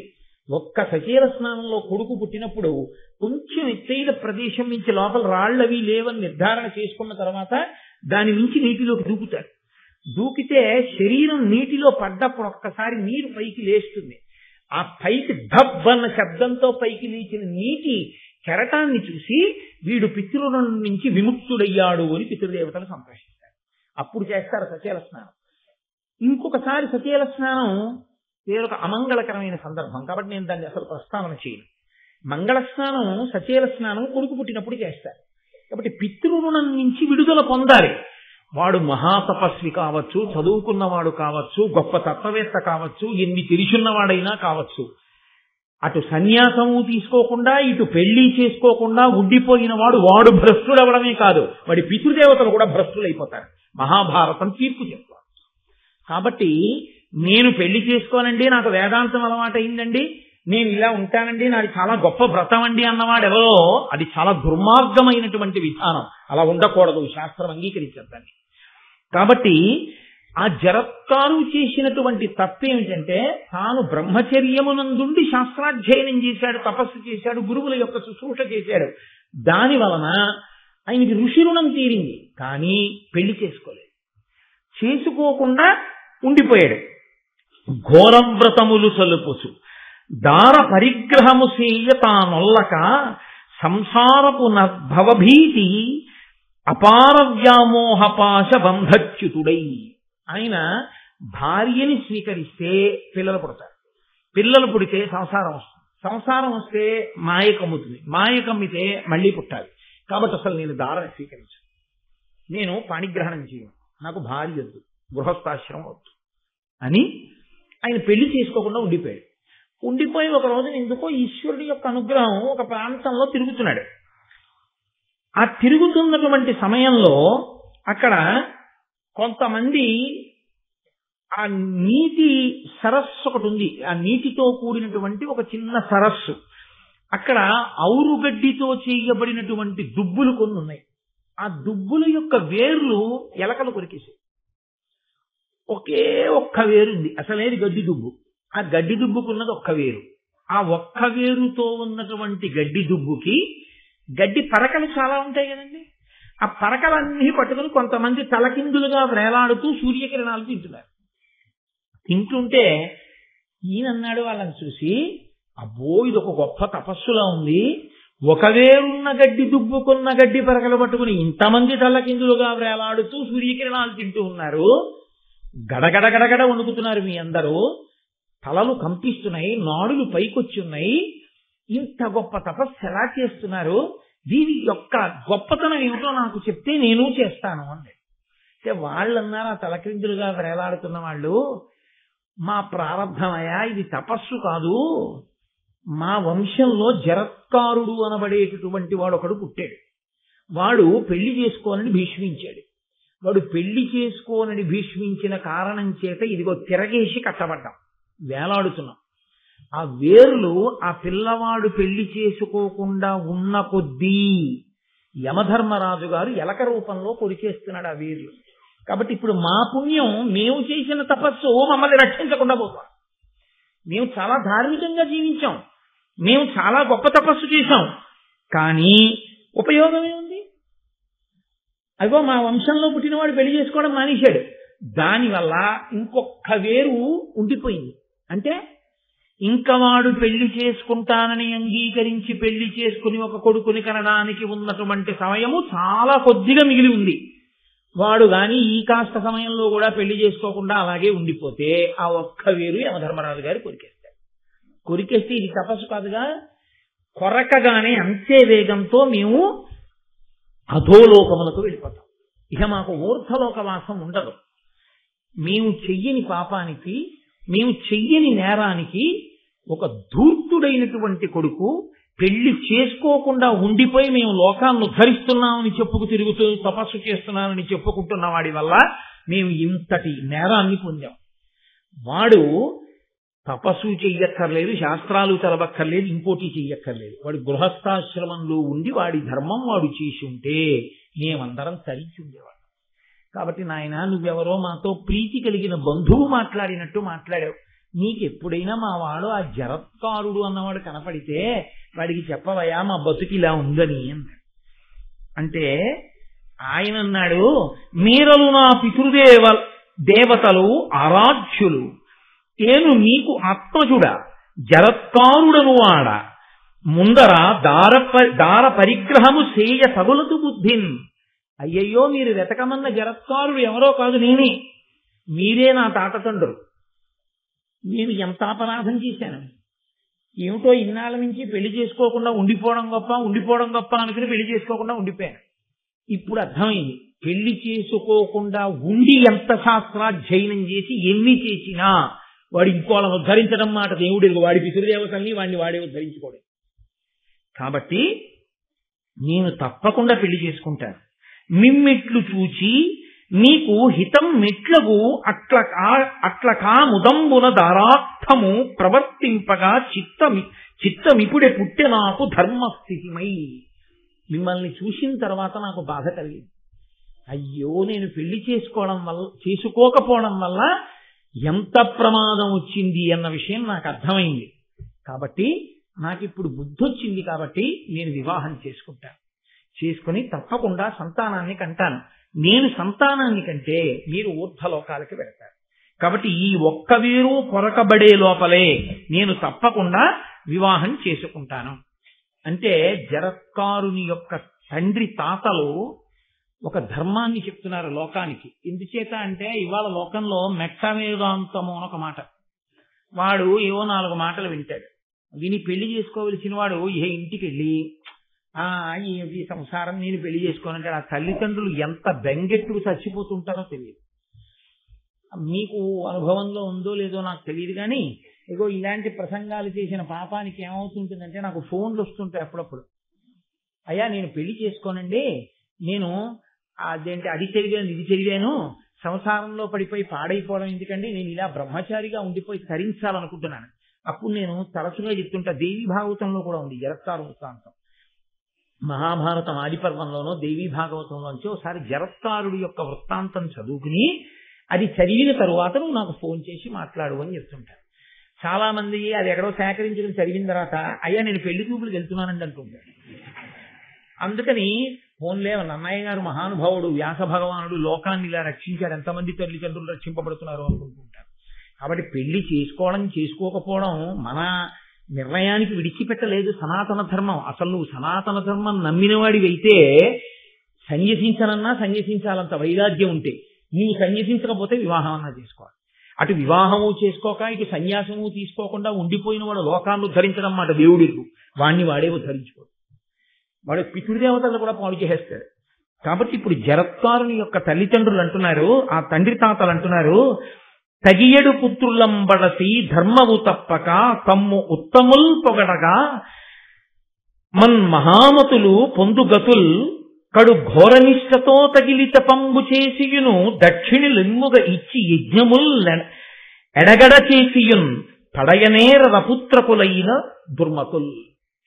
యజ్ఞాలే చేయని, యాగాలే చేయని, కోట్ల రూపాయలు దక్షిణలే ఇవ్వని, ఘోర నిష్టతో తపస్సులే చేయని, వివాహం చేసుకుని పిల్లల్ని కని గృహస్థాశ్రమంలో ఉండనటువంటి వాడికి ఎట్టి పరిస్థితులలో స్వర్గద్వారమును చూడనివ్వరు, వాడు అధోగతికే వెడతాడు. కాబట్టి వివాహము చేసుకుని తీరవలసిందే. మహాభారతంలో వ్యాస భగవానుడు మనకు అందించిన సత్యం, నన్నయ్య వంటి ఋషి మనకు అందించినటువంటి సత్యం. కాబట్టి దీనికి వ్యతిరేకంగా వాదించి మనం ప్రయోజనం ఉండదు. మనం పితృరుణాన్ని తీర్చుకోవడానికి గృహస్థాశ్రమమునందు ప్రవేశించవలసిందే. దాన్ని మీరంతా నోరు కొట్టుకు చెప్పక్కర్లేదు, మీతో సహా మేమందరం చేసిన వాళ్ళమే అని మీరు అంటారు, నాకు తెలుసు. కాకపోతే అదొక ఆర్తి, ధర్మమునందు చెప్పేటప్పుడు అదొక ఆర్తితో నేను అంత గట్టిగా చెప్పడం అంతే. కాబట్టి ఇప్పుడు ఆయన వివాహం చేసుకుంటాను అని తల్లిదండ్రులు ఆ తండ్రి తాతలతో అన్నాడు, నేను చేసుకుంటాను, కానీ నాన్నగారు నాకు ఒక్క కోరిక, నాకు ఏ పేరుందో ఆ పేరే ఉన్న పిల్ల దొరికితే చేసుకుంటాను. ఏదో చిత్రమైన కోరికలు లోకంలో, దానికి ఏమీ అర్థం ఉండదు. వాడికి పెంకితనం, అందుకని సాత్వికమైన పిల్లని అసలు. పెంకితనం లేకపోతే ఏమిటంటే అందం ఏమిటండి అంటాడు. నాకు ఇంకా ఆశ్చర్యకరమైన ఏమిటంటే సభాముఖంగా చెప్పకూడదు కానీ ఆ పిల్ల ఎంతో సంస్కారవంతురాలు. పెళ్ళైన తర్వాత వాడు తినేస్తాడు. అలా నువ్వు నన్ను ఏమండి ఏమండి అనకూడదు, పేరు పెట్టి పిల్లంటాడు. తప్పండి, మా నాన్నగారు వింటే పీక నొక్కేస్తాడు. పేరు పెట్టి పిలవడం ఏమిటండి, తప్పలా పిలవకూడదు భర్తని. మా నాన్నగారు పుట్టినప్పటి నుంచి నూరు పోసారు, నేను పుట్టిన కుటుంబం అటువంటిది, పేరు పెట్టి పిలవడం ఏం ప్రారంభం అండి, అలా పిలవకూడదండి, మీ నాన్న వినకుండా పిల్లండి. ఏం చెప్తాం? ఎందుకు ఆఘాయిత్యం కోరిక అంటే వాడు ఎక్కడో విన్నాడు, అందుకని వాడు తప్పిస్తా కోరిక. పేరు పెట్టి పిలిపించుకోవాలి, భార్యతో పేరు పెట్టి పిలిపించుకోవడం ఏంటి? చక్కటి సంప్రదాయం ఒకటి ఉంది కదా లోకంలో, భర్తని దైవంగా చూసామండి అని పిలవడం. వాడు పేరు పెట్టి పిల్లంటే నేను అక్కడక్కడ విని ఏంటి పేరు పెట్టి భర్తని పిలవడం ఏమిటి అని అడిగితే, అలా పిలిస్తే ఆయనకి ఇష్టం అని చెప్తుంటారు. నాకు అప్పుడు అసలు ఏం మాట్లాడాలో అర్థం కాక మౌనంగా ఓహో సరే, లోకంలో బహుశా ఇలాంటివన్నీ కనపడితేనే ఉపన్యాసాలు చెప్పగలనని ఈశ్వరుడు నాకే చూపిస్తాడులా ఉంది ఇలాంటివన్నీ అనుకుని ఆ ప్రారంభం అనుకుని వెళ్ళిపోతుంటారు. కాబట్టి ఆయన నా పేరు ఎటువంటిదో అటువంటి పేరే ఉన్న పిల్ల దొరికితే పెళ్లి చేసుకుంటాను. కాదు కాదు, అది ఈశ్వరానుగ్రహం. జరత్కారు ముని, ఆయనకు వచ్చింది అటువంటి ఆలోచన అంటే మళ్లీ గబుక్కుని ఎవరినో చేసుకోవడం కాదు. వాసుకి చెల్లెలు జరత్కారుని చేసుకుంటే తప్ప, మహాపురుష జననం జరిగితే తప్ప, సర్పయాగం జనమేజయుడు చేసినప్పుడు పావుల్ని రక్షించేవాడు పుట్టడం. అందుకని అటువంటి మహాపురుష సంపర్కం చేత మహాతేజోవంతుడైన కొడుకు పుట్టాలి ఇప్పుడు. కాబట్టి ఇప్పుడు ఆ జరత్కారుడు పిల్ల కోసం తిరుగుతున్నాడు దేశం అంతా. అలా తిరగచ్చా అండి అని మీరు అనుమానం పడక్కర్లేదు. పెళ్లి చేసుకునేటప్పుడు సంబంధం కోసం వెతుక్కోవలసిన పూచి పెళ్లి కూతురు తండ్రిది కాదు, పెళ్లి కొడుకు తండ్రి. నేను నిజం చెప్తున్నాను. ఇప్పుడు నా కూతురు పెళ్లి అయిపోయింది, నా కొడుకు పెళ్లే మిగిలింది. నా కొడుకు పెళ్లికి ఆడపిల్ల తల్లిదండ్రులు నా దగ్గరికి రావాలని నేనేమీ ఆశించను. ఈమె నా కోడలైతే బాగుంటుంది అని నాకు ఏ కుటుంబంలోనైనా ఏ పిల్లనైనా చూసి అనిపించిన నాడు మంచి రోజు చూసుకుని నేనే వాళ్ళ ఇంటికి మా గోపాలకృష్ణ గారు లాంటి ఆత్మీయుల్ని ఆంతరంగికుల్ని పంపిస్తాను. అలా పంపించాను, తానే వెళ్ళిపోడు, పంపిస్తాడు. పంపించి ఈ పిల్లని అడుగుతాను, అయ్యా మీ పిల్లని కోటేశ్వరరావు గారు కోడల్ని చేసుకోవాలనుకుంటున్నారు, మీరు అంగీకరిస్తారా అంటే ఆయన అంగీకరిస్తాం, కోటేశ్వరరావు కోడల్ని చేస్తాం అని అనాలి. కాబట్టి నా కోడల్ని నేను వెతుక్కోవాలి, అంతేగాని కోటేశ్వరరావు అబ్బాయిని మా అమ్మాయికి ఇస్తారా అండి అని వాళ్ళు నా కోసం మా అబ్బాయి కోసం వెతుక్కోక్కర్లేదు. ధర్మం అంతే. కన్యావరణము అని మనకి వివాహంలో ఎప్పుడైనా పరమేశ్వర కళ్యాణం చేసినప్పుడు కూడా బ్రాహ్మణులకు తాంబూలం ఇచ్చి, అయ్యా మీరు వెళ్ళి నా వంశ ప్రతిష్టకి తగిన పిల్లని వెతికి మీరు చూసి నిర్ణయం చేసిరండి అని చెప్తారు. కాబట్టి పెద్దలు నిర్ణయించినారు కానా, వీడే నిర్ణయించుకుని వాళ్ళ పేరెడితే వేరే విషయం అది. కాబట్టి ఇప్పుడు ఆయనే తిరుగుతున్నాడు భూమి మీద, నాకు తగిన పిల్ల ఎక్కడ దొరుకుతుంది అని వెతుక్కుంటున్నాడు. వెతుక్కుంటుంటే వాసుకి చూసి ఆ వాసుకి గబగబా జరత్కారు దగ్గరికి వచ్చాడు. వచ్చి ఆ జరత్కారుడితో మాట్లాడుతున్నాడు. ఎంత అందమైన మాటలండి. ఆయన అన్నాడు, ధన్యం వయ్య భవత్కులంబు అతి కృతార్థం వయ్య అస్మత్కులంబు అన్యోన్యానుగుణాభిధానముల చిత్తానందముందన్ వివేకన్యాయాన్విత భూసురోత్తమ జరత్కారు జగన్మాన్య ఈ కన్యాభిక్ష పరిగ్రహింపుము జరత్కారున్ మహీయానుజన్. నీవు బ్రహ్మచారివి, సన్యాసి బ్రహ్మచారి ఇద్దరు భిక్ష పుచ్చుకోవచ్చు. నువ్వు బ్రహ్మచారివి కదూ, నేను భిక్ష ఇద్దాం అనుకుంటున్నాను. ఏమిటో తెలుసా భిక్ష? మీది అద్భుతమైన వంశం. నిశ్చితార్థం చేసుకునేటప్పుడు ఈ మాటలు చెప్పి చేసుకోవాలి. వాళ్ళ వంశం వాళ్ళు చెప్పాలి, వీళ్ళ వంశం వీళ్ళు చెప్పాలి. రెండు వంశాలు మంచివి అక్కడ ఉన్న పెద్దలు విని సంతోషించాలి. అప్పుడు నిశ్చితార్థం చేసుకోవాలి. కాబట్టి వాళ్ళు అక్కడికి వెళ్ళినప్పుడు వాసుకి చెప్తున్నాడు. ఆయన అంటున్నాడు, మీ వంశము చాలా గొప్పది, మా వంశము చాలా గొప్పది. ఇవాళ మా వంశము ధన్యత చెందింది మీ వంశంతో వియ్యం అందడం వల్ల. నా చెల్లెలుంది, ఆమె పేరు జరత్కారు, నీ పేరు జరత్కారుడు. ఇద్దరి పేర్లు గుణములు కూడా కలిశాయి. అన్నిటికన్నా ప్రధానం ఇది వివాహంలో అంటే గుణములు కలిగాయి. ఆయన గుణం ఇటువంటిదో పిల్ల గుణము కూడా అటువంటిదే అయితే ఇద్దరూ సంతోషంగా ఉంటారు. ఆయన మహామూర్ఖుడు అనుకోండి, ఆ అమ్మాయి మూర్ఖురాలు అనుకోండి, మీరు చక్కగా అక్షతలే చేయొచ్చు. ఎందుకో తెలుసండి, వాళ్ళిద్దరు చాలా అన్యోన్యంగా ఉంటారు. ఆయనకి నచ్చుతుంది ఆ గుణం. నేను ఇవాళ కుంకుడుకాయలతో తలంటి పోసుకుంటానన్నాను అనుకోండి, నీ ప్రాణమే పోయినా పోయిన షాంపూతోనే వస్తానంది అనుకోండి. ఇది పట్టుదల అంటే. మా ఆవిడండి ఎంత డిటర్మినేటెడో తెలుసా అంటారు. అది డిటర్మినేషన్ ఏంట్రా నీ మొహం, నువ్వు చెప్పిన మాట వినకపోతే డిటర్మినేషన్. కుంకుడుకాయ పులుసుతో తలంటి పోసిన భాగ్యం లేదా నీకు? మీ కర్మ. అలా మీరు చెప్పినట్టు అసహ్యంగా వెంటనే అభిప్రాయాలు మార్చుకునే భార్య మీకు దొరికింది, అది మీ ప్రారంభం. నా భార్య అలా మార్చుకో, మాట అంటే మాట. అప్పుడు ఇద్దరు మూర్ఖులకి సంసారం బాగుంటుంది. అది ఒకరికొకరు తగినవారు. అలా ఒకరు చక్కగా ఒకరు చెప్తే వినేవారు అనుకోండి, రెండో వాళ్ళు కూడా ఒకరు చెప్తే వినేవాళ్ళు అయితే వాళ్ళకి అన్యోన్యంగా ఉంటుంది. ఒకడు మూర్ఖుడు, ఒకళ్ళు చెప్తే వినేవాళ్ళు అనుకోండి, రెండో వాళ్ళు నలిగిపోతూ ఉంటారు. ఈవిడ వినడమే, ఆయన వినడు. ఎప్పుడు ఆయన జీవితంలో వినడం అన్నది లేదు, ఈవిడ జీవితంలో ఆయనకి చెప్పడం అన్నది లేదు, చెప్పి ఒప్పించడం అన్నది లేదు. వాళ్ళ జీవితం అంతా అలాగే ఉండిపోతున్నప్పుడు ఏమిటి మన ఇద్దరం అక్షతలు వేసి ఏమిటి ఉపయోగం? ఏమి ఉండదు. కాబట్టి ఎవరికి తగిన గుణము వారికి ఆ తగిన గుణము వారే లభిస్తే బాగుంటుంది. ఒక్కొక్కడికి మార్నింగ్ షో చూడడమే ఇష్టం. ఏదో అదో విచిత్రంగా ఉంటుంది కొంతమందికి. ఏమిటో నాకు స్నేహితులు ఉండేవాడు, ఎక్కడ ఈ టీవీ ఛానల్ ఎక్కడ ఈ ఉపన్యాసం విన్నాడంటే నా బతుకు బట్టబయలు చేసేది వీడు అనుకుంటాడు. వాడిని ఉదయం ఎందుకురా సెలవు కదురా ఫస్ట్ షోకి వెళ్ళరా అంటే, అలా కాదు నీకు తెలీదు, పొద్దున్న 8:30 కల్లా పలహారం చేసేసి ఆ టికెట్లకి క్యూలో నిలబడి వెళ్ళి పోరాటం చేసి టికెట్ కొనుక్కుని వెంటనే లోపలికి వెళ్ళిపోయి బయటంతా వెన్నెలుగా ఉంటే ఇక్కడ చీకట్లోకి వచ్చిన సినిమా చూసి 1:30 అయిపోకో 1 అది విడిచిపెడితే అప్పుడు నకలాడుతూ ఇంటికి వెళ్ళి అప్పుడు పెట్టించుకుని అన్నం తిని పడుకుంటే ఎంత సంతోషంగా ఉంటుందో. సెలవు నీకేం తెలుసు, నువ్వు ఎప్పుడు ఫస్ట్ షోకి వెళ్దామంటావు.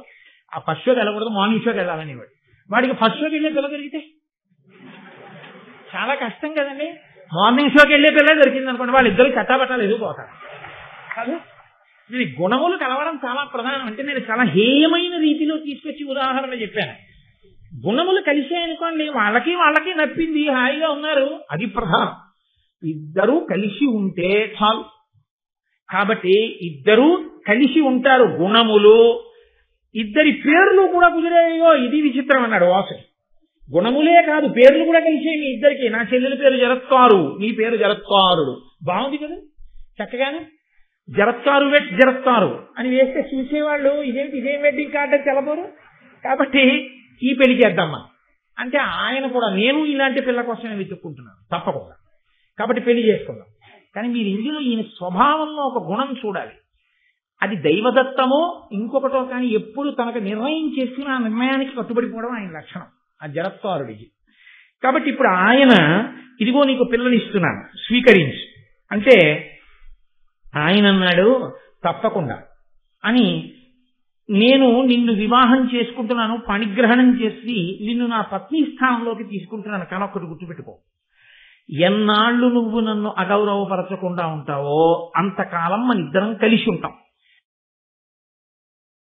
నియమాభీరుడకు పతికి పవళు రేలును ఏమరక పరిచరించుచునుండెన్. కత్తి మీద నడిచేవాడు ఎలా నడుస్తాడో అంత జాగ్రత్తగా పగలనక రేయనక ఆయన్ని అనువర్తిస్తూ కాలం గడుపుతాం. సరే, అనవరత భక్తి బాయక తన పతికిన్ ప్రియము చేసి తద్దయు గర్భం వనురక్తి దాల్చి యొప్పెను దినకర గర్భయగు పూర్వ దిక్సతి ఊలెన్. అపారమైనటువంటి అనురాగంతో ఆయన్ని అనుకరించి ఆయనని అనువర్తించిన కారణం చేత భర్త యొక్క అనురాగమును పొందినదై ఆయన అనురాగ ఫలితముగా ఆమె గర్భమును ధరించింది. ఇప్పుడు ఆమె గర్భముతో ఉంటే ఎలా ఉందో చెప్తున్నారు నన్నయ్య గారు. సూర్య భగవానుడనబడేటటువంటిది బిడ్డని ప్రసవించేటటువంటి పూర్వ దిక్కు తూర్పు దిక్కు అనే కాంత ఎలా ఉంటుందో అలా ఉంది. తూర్పు దిక్కు అన్న కాంత కడుపులో సూర్యుడు అన్న పిల్లాన్ని పెట్టుకుని ప్రసవించింది అనుకోండి, పుట్టే పిల్లాడు నెత్తుటి గుడ్డు కదండి పుడతారు, నెత్తుటి గుడ్డు పుడుతుంది. అందుకని సూర్యోదయం కూడా ఎర్రగా ఉంటుంది. అంతటి నిత్తుటి గుడ్డుని కడుపులో పెట్టుకున్న పూర్వదిక్ కనబడేటటువంటి కాంత ఎలా ఉందో గర్భిణీ అయిన జరత్కారు అలా ఉంది. ఎందుకు ఆ మాట అన్నాం? అక్కడ సూర్యోదయం అయితే చీకట్లు పోతాయి, అక్కడ సూర్యోదయం అయితే రాక్షసులు పోతారు. ఇక్కడ ఈవిడ గర్భం పండి పిల్లవాడు పుడితే పాములకి అలుముకున్న చీకట్లు పోతాయి. జరత్కారు వంశంలో ఒక్క వేరు ఉన్నటువంటి దుబ్బులు పట్టుకుని వేలాడుతున్నటువంటి తాత తండ్రులు ఊర్ధ్వలోకాలకు వెళ్ళిపోతారు. కాబట్టి ఇద్దరినీ అనుగ్రహిస్తాడు సూర్యుడు వచ్చి అనుగ్రహించినట్టు. అందుకని పూర్వ దిక్కుతో పోల్చారు ఆవిడ్ని. సరే, ఒకనాడు ఆయన కృష్ణాజినాన్ని ఆసనంగా వేసుకుని పడుకుని భార్య తొడ మీద తల పెట్టుకుని నిద్రపోతున్నాడు జరత్కారుడు. సూర్యాస్తమయం అయిపోతోంది. ఆశ్రమంలో అందరూ సంధ్యావందనం చేసుకుంటున్నారు. సంధ్యావందనం అత్యంత ప్రధానమైన విషయం. సంధ్యావందనం గురించి చెప్పినప్పుడు ఎంత గొప్ప విషయం చెప్తారంటే అసలు నిజంగా అదొక్కటి చేస్తే చాలండి. అలా నియమంగా జీవితంలో ఏ కారణం చేతనైనా సంధ్యావందనాన్ని విడిచిపెట్టి ఎక్కడికైనా వెళ్ళి మళ్ళీ రాత్రి ఏ 10ంటికో వస్తాననుకుంటే నియమంగా సంధ్యావందనం చేసి ఆయన ఇంటికి వెళ్ళి చెప్పుకోవాలి, అయ్యా ఈ పూట నేను సంధ్యావందనం చేయలేకపోతున్నాను, మీరు సంధ్యావందనం చేసి అర్ఘ్యమిచ్చినటువంటి జలములు కొన్ని తీసి పక్కన పెట్టండి, నేను అక్కడి నుంచి తిరిగి వస్తూనే మీ ఇంటికి వస్తాను, మీరు నాకు తీర్థం ఇచ్చిన తర్వాత వెళ్ళి అప్పుడు నేను భోజనం చేస్తాను లేకపోతే పలహారం చేస్తాను. తప్ప సంధ్యావందనాన్ని మానడానికి వీళ్ళు. అంత ప్రధానమైన విహిత కర్మ సంధ్యావందనం. అందరూ సంధ్యావందనం చేస్తున్నారు, ఈ నిద్రపోతున్నాడు. పైగా సూర్యోదయ సమయమునందు నిద్రపోకూడదు, నిద్రపోయినా కొంత క్షమార్పణ ఉంటుంది. సూర్యాస్తమయ సమయంలో ఎట్టి పరిస్థితుల్లో నిద్రపోకూడదు. కాబట్టి నిద్రపోతున్నాడు ఒక తప్పు, సంధ్యావందనం చెయ్యట్లేదు ఒక తప్పు. లేపకపోతే వేళ పట్టున సంధ్యావందనం చెయ్యాలి కదా, చేస్తానని నీకు తెలుసు కదా, నేను నిద్రపోతున్నానని లేపకపోవడం నా ధర్మాన్ని చెరచడం, నన్ను అగౌరవపరచడం కాదా? మీ అన్నయ్య ఇంటికి వెళ్ళిపోంటే. 2, నిద్రపోతున్న వాణ్ణి లేపడం కన్నా మహాపాపం లోకంలో ఇంకోటి లేదు. అందుకే నిద్రపోతున్న వాణ్ణి నిద్ర లేపితే ధర్మకార్యం చెప్పి నిద్ర లేపాలి.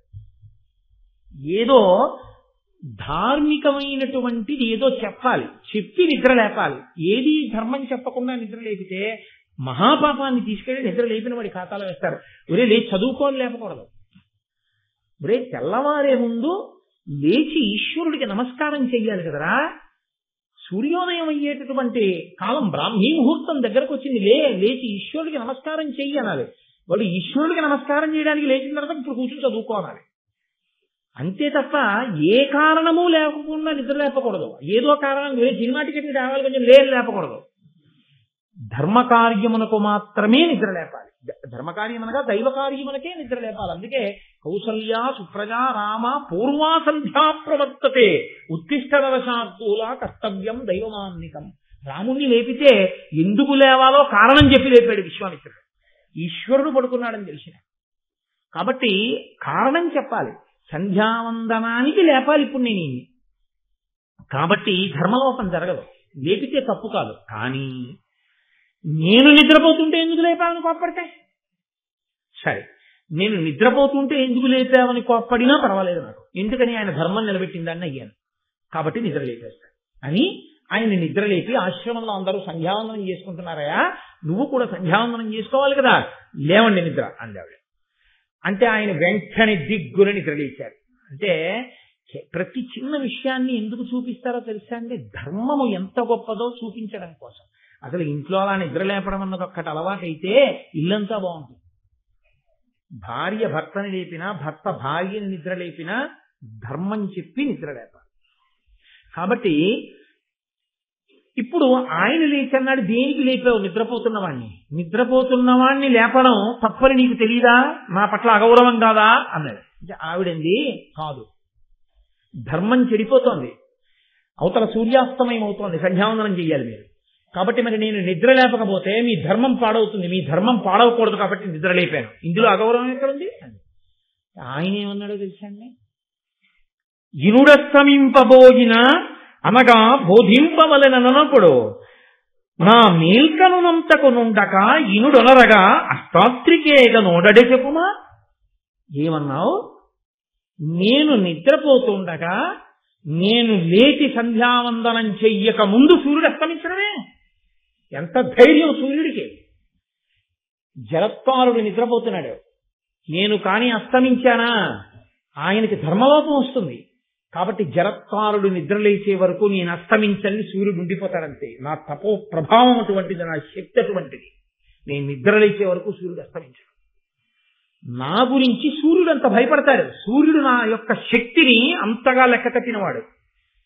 అటువంటి సూర్యుడు లెక్క కట్టి అస్తమించలేదు, నువ్వు మాత్రం సూర్యుడు అస్తమిస్తాడు, నువ్వు నిద్రలేని నన్ను లేపావు అంటే నా శక్తిని అంత తక్కువ అంచనా వేశావు. ఇది నాకు అగౌరవం కాదా?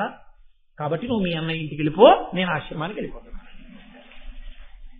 ఏమి ప్రారంభం ఎవరైనా ఊహిస్తారా? అది ఆవిడ అన్నగారింటికి వెళ్ళిపోయింది, ఆయన ఆశ్రమానికి వెళ్ళిపోయాడు. పైగా చెప్పాడు, నువ్వు బెంగ పెట్టుకో, నీ కడుపులో అగ్నిహోత్రుడు సూర్యుడు ఎటువంటి వాళ్ళో అటువంటి తేజోవంతుడు పెరుగుతున్నాడు.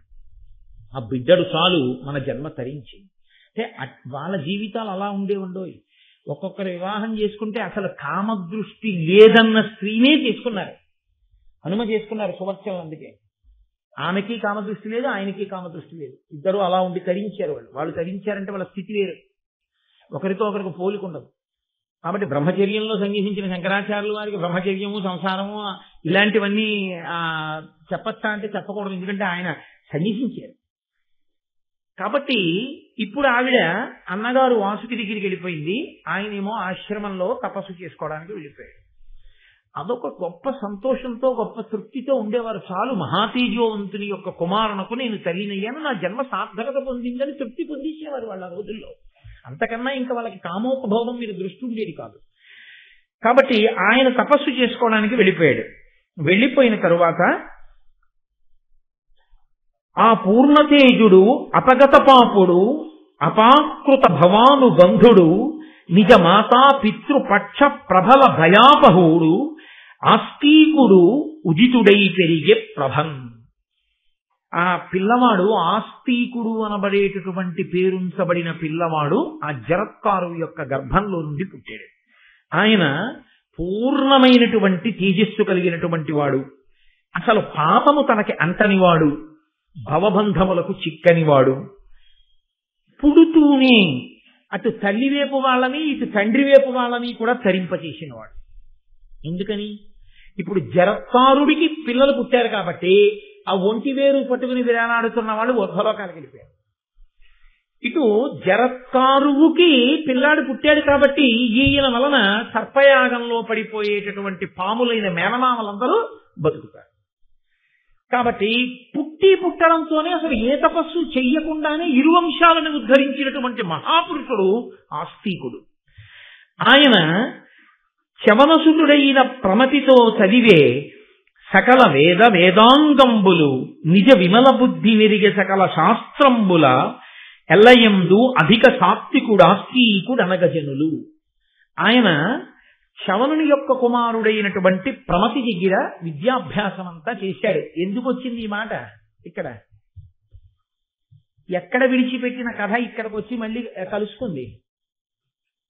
మీతో నేను ప్రారంభం చేసినప్పుడు భృగు వంశంలో పుట్టినటువంటి భృగువు పులోమ అనేటటువంటి తన భార్యని అగ్నిశాలలో అగ్నిని రక్షిస్తుండని చెప్పి స్నానానికి వెడితే పులోముడనబడేటటువంటి రాక్షసుడు వచ్చి అగ్నిహోత్రుణ్ణి ఈమె ఎవరు అని అడిగి ఆ పులోమని ఎత్తుకుని తీసుకెళ్లిపోతుంటే పంది రూపంలో ఆమె గర్భం నుంచి జారిపడిన చవనుడు కన్నులు తెరిచి చూసినంత మాత్రం చేత ఆ పులోముడన్న రాక్షసుడు మరణిస్తే ఆమె పిల్లాన్ని ఎత్తుకుని వధూసరా అని ఆవిడ కన్నుల వెంట కారిన నీరు నదిగా మారితే బ్రహ్మగారు దానికి పేరు పెడితే ఆవిడ తిరిగి వస్తే ఎవరు చెప్పారు నువ్వు పులోమ అని అడిగితే అగ్నిహోత్రుడంటే అగ్నిహోత్రుడు సర్వభక్షకుడవుతాడంటే బ్రహ్మగారు వచ్చి నువ్వు సర్వభక్షకుడైనా పవిత్రుడుగానే ఉంటావంటే ఆ పుట్టినటువంటి చవరుడనేటటువంటి పిల్లవాడు శర్యాతి యొక్క కుమార్తె అయినటువంటి సుకన్యని వివాహం చేసుకుంటే ఆ చవరునికి సుకన్యకి కలిపి ఇదిగో ఇప్పుడు ఈయన చదువుకున్నటువంటి ప్రమతి అనబడేటటువంటి పిల్లవాడు పుడితే ఆ ప్రమతికి ఘృతాచికి కలిపి పుట్టినటువంటి వాడు రురుడైతే ఆ రురుడు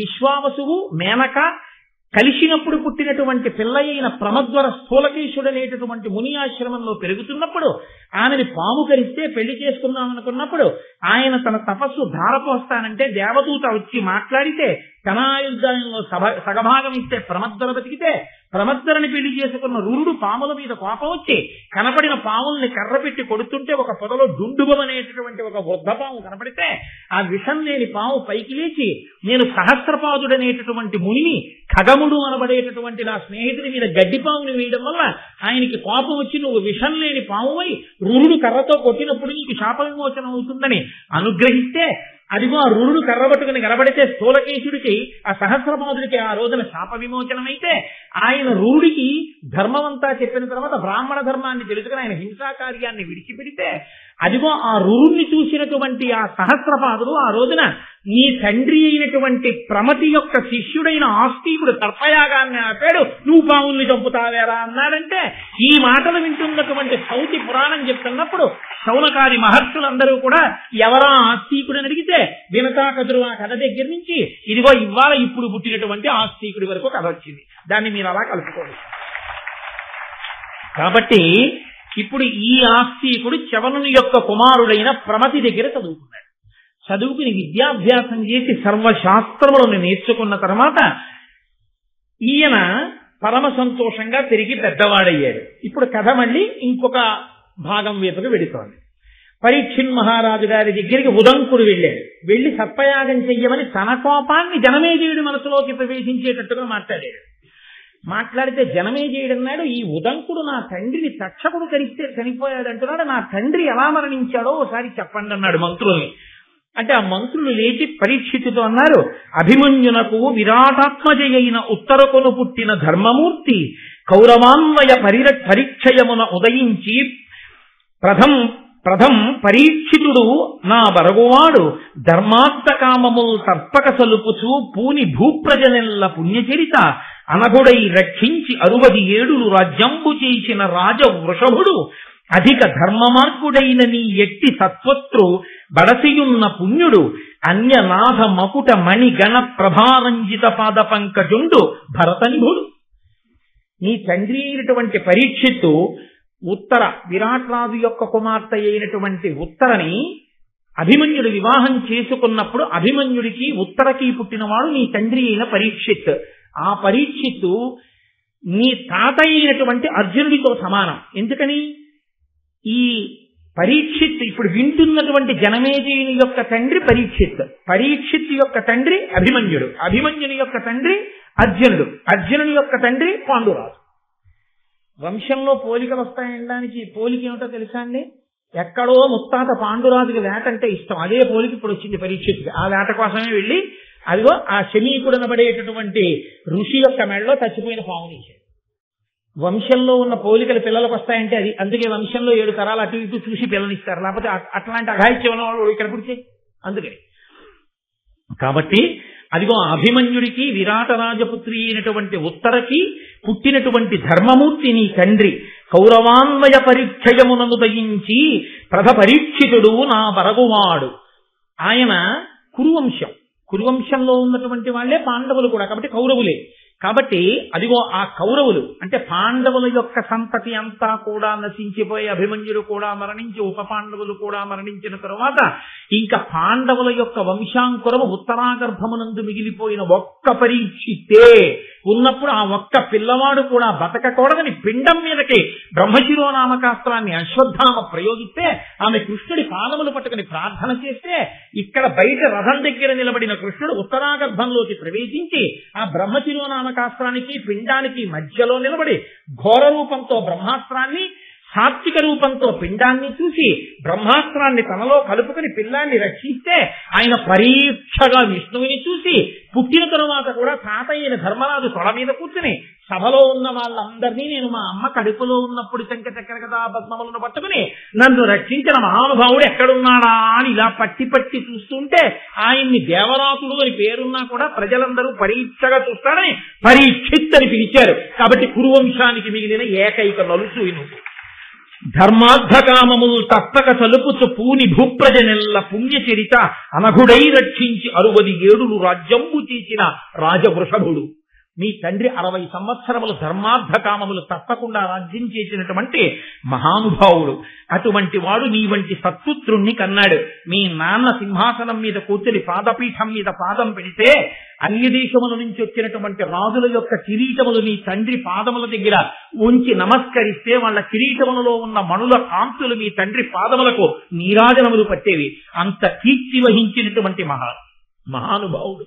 కానీ ఇదిగో మీ వంశంలో ముత్తాత పాండురాజు గారికి ఉన్నటువంటి బలహీనతలాగే మీ తండ్రి కూడా వేటాడడం కోసమని చెప్పి అరణ్యంలోకి ప్రవేశించి వేటాడుతుండగా ఒక లేడి కనబడితే ఆ లేడిని ఎలా అయినా వేటాడి పట్టుకోవాలని తన పరివారమంతా వెనకపడిపోయి ఎక్కడో ఉండిపోయినా తానొక్కడే ఆ లేడిని వేటాడి తీసుకొస్తానని లేడి వెంట పరిగెడుతూ బాణాన్ని విడిచిపెడితే బాణం తగిలినటువంటి లేడి పరీక్షిత్తుకి దక్కకుండా పారిపోయి శమీకుని యొక్క ఆశ్రమంలోకి వెళ్ళిపోతే లేడిని వెంట తగిలి దాన్ని వేటాడేటటువంటి మిషతో శమీకుడి ఆశ్రమంలోకి వెళ్లి కన్నులు మూసుకుని అంతర్ముఖుడై ధ్యానంలో ఉన్నటువంటి శమీక మహర్షిని ఇటుగా లేడి పరిగెత్తిందా అని అడిగితే బహిర్ముఖుడు కాడు కాబట్టి శమీకుడి జవాబు చెప్పకపోతే ఉద్ధతితో ఆకలి చేత దప్పిక చేత కలిగినటువంటి ప్రకోపం చేత చచ్చిపోయిన పావుని ధనస్సు యొక్క మూపుతో పైకెత్తి ఆయన మెడలో వేస్తే ఆయన కుమారుడైనటువంటి శృంగికి ఈ విషయం తెలిసి నా తండ్రిని ఇంత అగౌరవపరుస్తాడా దేశమేలే రాజని నేటికి 7వ రాజు తక్షకుని యొక్క విషాగ్ని చేత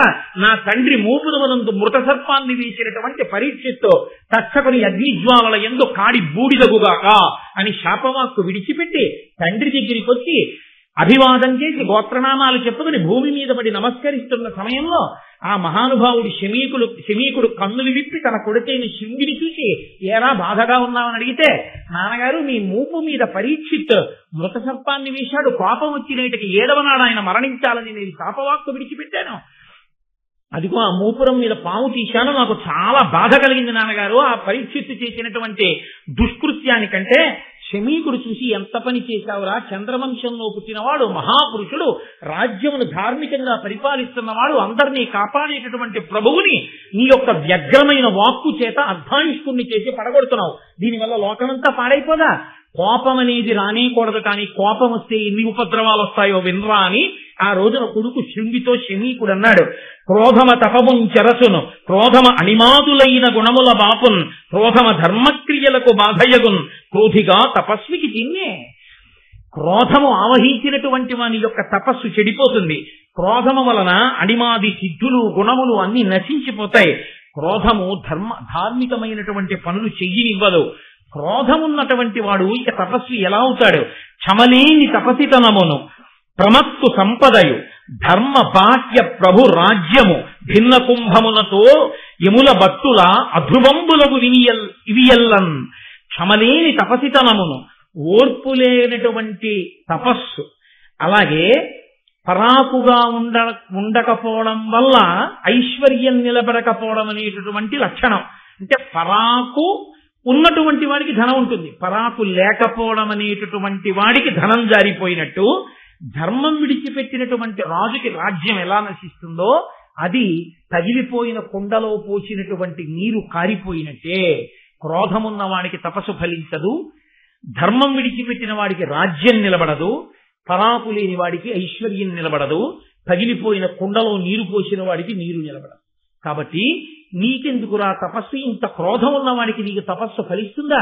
ఎంత తప్పు పని చేశావురా అని గౌరముఖుడు అనబడేటటువంటి ఒక మునిని పిలిచి నేటికి 7వ రోజున మరణించాలని రాజుకి నా కొడుకు శాపం ఇచ్చాడు. వెంటనే భద్రతా ఏర్పాట్లు చేసుకుని మంత్రతంత్రములు తెలిసి ఉన్నటువంటి నిపుణులైన బ్రాహ్మణుల్ని పక్కన పెట్టుకుని ఎంత మాత్రమూ పరాకు లేకుండా తనను తాను రక్షించుకోమని పరీక్షిత్ మహారాజుకి నా వాక్కుగా చెప్పండి ఆ గౌరముఖుడనబడేటటువంటి ముని పరీక్షిత్తు దగ్గరికి పంపిస్తే ఈయన వెళ్లి పరీక్షిత్తుకి చెప్తే శమీక మహర్షి కొడుకుని అడిగాడు ఆ రోజున, నువ్వు వెనక్కి తీయలేవా నీ శాపాన్నని. నాన్నగారు నేనేం చెయ్యలేని, ఇప్పటికే నేను విడిచిపెట్టిన శాపవాక్కు తక్షకుడిలో ప్రచోదనం చేసి బయలుదేరిపోయి ఉంటాడు కరవడానికి పరీక్షిత్తుని అన్నాడు. ఆ మాట చెప్పినట్టుగానే మహానుభావుడు బయలుదేరాడు. బయలుదేరి గబగబా వచ్చేస్తున్నాడు.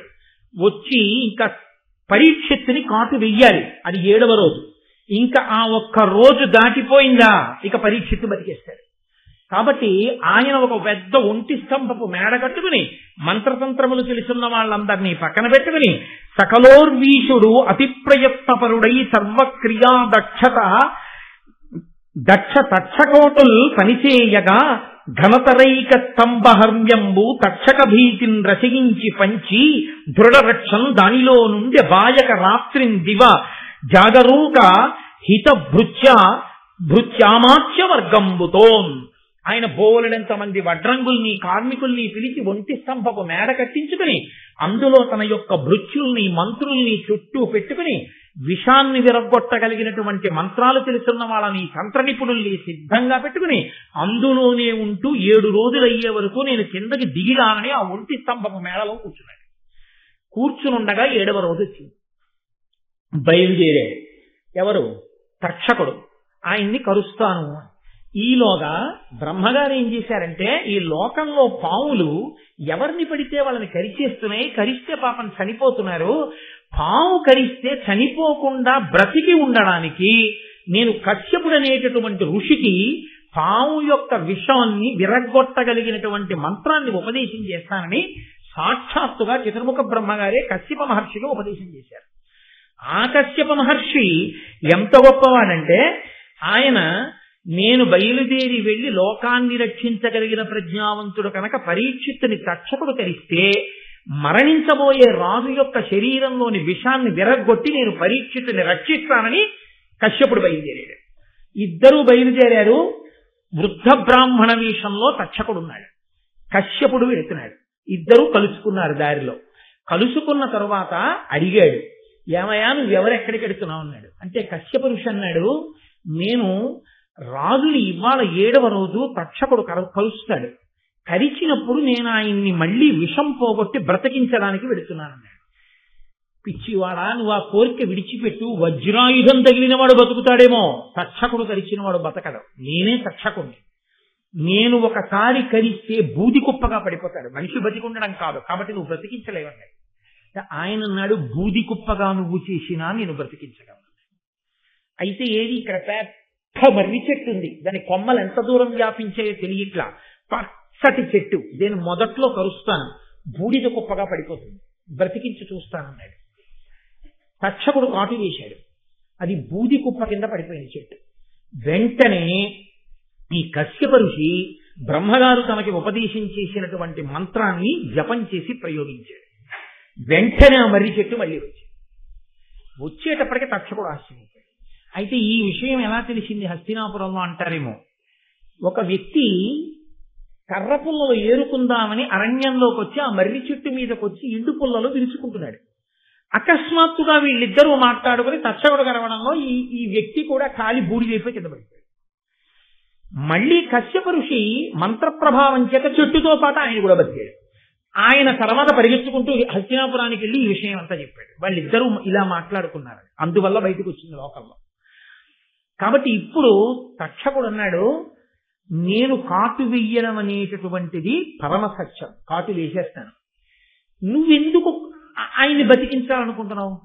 ఒకటి, మహానుభావుడు కాబట్టి బతికిస్తాను. 2, రాజుని బతికిస్తే రాజు అపారమైన ధనం ఇస్తాడు.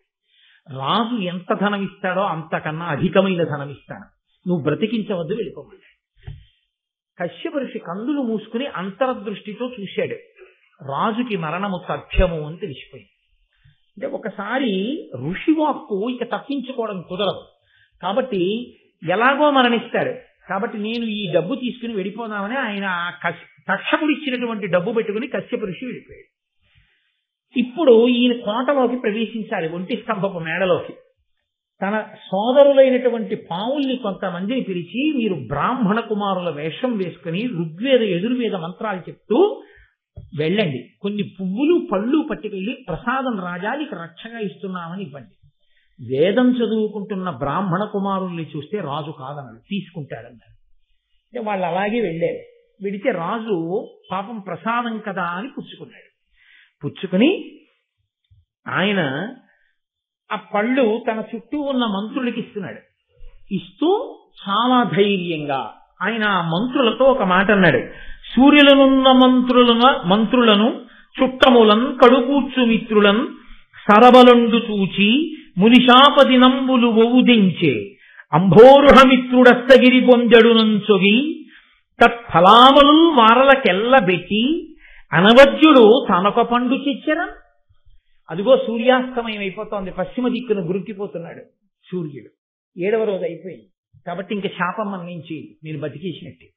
కాబట్టి ఇది ప్రసాదం బ్రాహ్మణ కుమారులు తెచ్చారు, మీరు తినండి అని వాళ్ళందరికీ పెట్టి ఒక పండు తీసి నేను తింటానని ఆ పండుని ఇలా విప్పాడు. విప్పగానే కొనివృత్సుడు లోపల నల్లని క్రిమియి తోచి చూడలత్తుకవర్ణంబున పామి విషవహ్నులు తనుకగా గురువీరు కరచి తక్షకుడరియన్. ఆ పండిలా విప్పేటప్పటికి నల్లటి గుడ్లతో ఒక పురుగు కనపడింది. ఆ పురుగు మెల్లగా ఎర్రటి రంగుతో రక్తవర్ణంలో పాము అయింది. ఆ పాము తక్షకుడు. అది వెంటనే రాజుని కరచి పెద్ద స్వరూపాన్ని పొంది అగ్నిహోత్రాన్ని చిమ్మి అక్కడ ఉన్నటువంటి మేడని కూడా కాల్చేసి దూకి పారిపోయాడు. అలా నీ తండ్రి చచ్చిపోయాడయా అంటే జనమేజయుడు మనసు ఎలా ఉంటుంది? ఆయన చాలా వ్యగ్రత పొందాడు తక్షకుడి మీద. నిజంగా కూడా తక్షకుడు యుక్తాయుక్త విచక్షణ లేని పావు. కాబట్టి ఇప్పుడు మంత్రులు అన్నారు, కాదన కిట్టిపాటి అపకారము తక్షకుడేక విప్ర సంబోధన చేసే నృపపుంగవ నీవు అనేక భూసురాపాదిత సర్పయాగమున భస్మము చేయము తక్షకాది కాకోదర సంహతిన్ హుతమహోగ్ర సమగ్ర శిఖాచయంబులన్. ఒక్క బ్రాహ్మణుడు అలా అన్నాడని, తక్షకుడి చేతిలో చచ్చిపోవాలి పరీక్షిత్ అన్నాడని, ఆ బ్రాహ్మణుడి మాట నిజం చేయడానికి తక్షకుడు ఇంత పన్నాగం పన్ని మీ నాన్నని చంపేశాడు. మీ నాన్న మంచితనాన్ని దేన్ని పరిగణలోకి తీసుకోలేదు. ఏమి బ్రాహ్మణ హక్కుకు అంత గౌరవం ఇచ్చాడుగా. ఏది నువ్వు బ్రాహ్మణుల్ని తీసుకొచ్చి యాగం చేసి మొత్తం పావుల సంతతిని అగ్నిహోత్రంలో పారాయి, తక్షకుడిని కూడా తిని ఆయన్ని కూడా బలవ. కాబట్టి నువ్వు ప్రతీకారం చెయ్యవలసిందే, చెయ్యి యాగం అన్నాడు.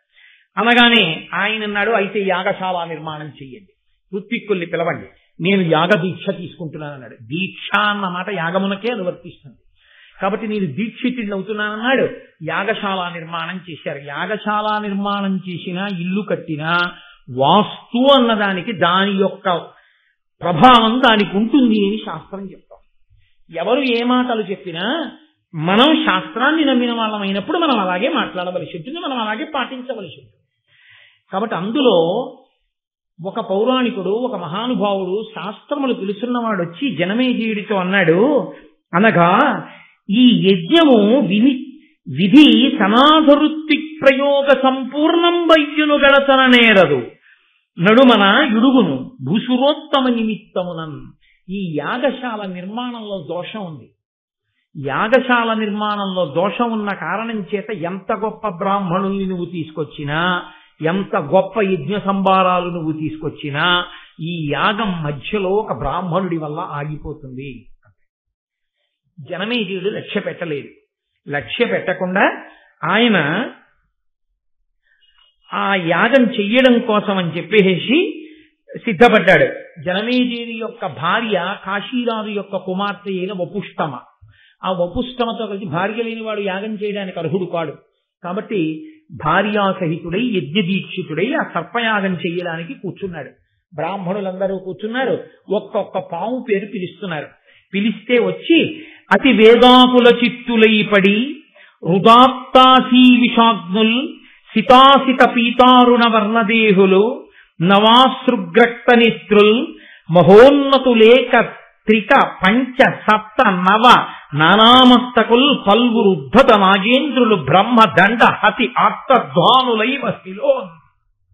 బ్రహ్మదండం పెట్టి కొడితే పడిపోయినట్టుగా ఒక్కొక్క పేరు చెప్పి బ్రాహ్మణులు పిలుస్తుంటే ఋత్విక్కులు 1 పడగ పాము, 3 పడగల పాములు, 5 పడగల పాములు, 9 పడగల పాములు, పెక్కుతలలో కలిగినటువంటి పాములు, పసుపు రంగు పాములు, తెల్ల రంగు పాములు, ఎర్ర రంగు పాములు, నల్ల రంగు పాములు, పొడుగు పాములు, పొట్టి పాములు, లావు పాములు, సన్న పాములు, ఇన్ని పాములు ఆకాశంలో గిరగిరా తిరుగుతూ విషాన్ని చిమ్ముతూ అగ్నిహోత్రంలో పడిపోయి తలలు పగిలిపోతుంటే పెగిలిన శబ్దం చేస్తూ అరుస్తూ విషం జిమ్ముతూ అగ్నిహోత్రంలో కాలిపోతుంటే దిక్చక్రమంతా సర్పముల యొక్క వింత ధ్వనులతో మారుమోగింది.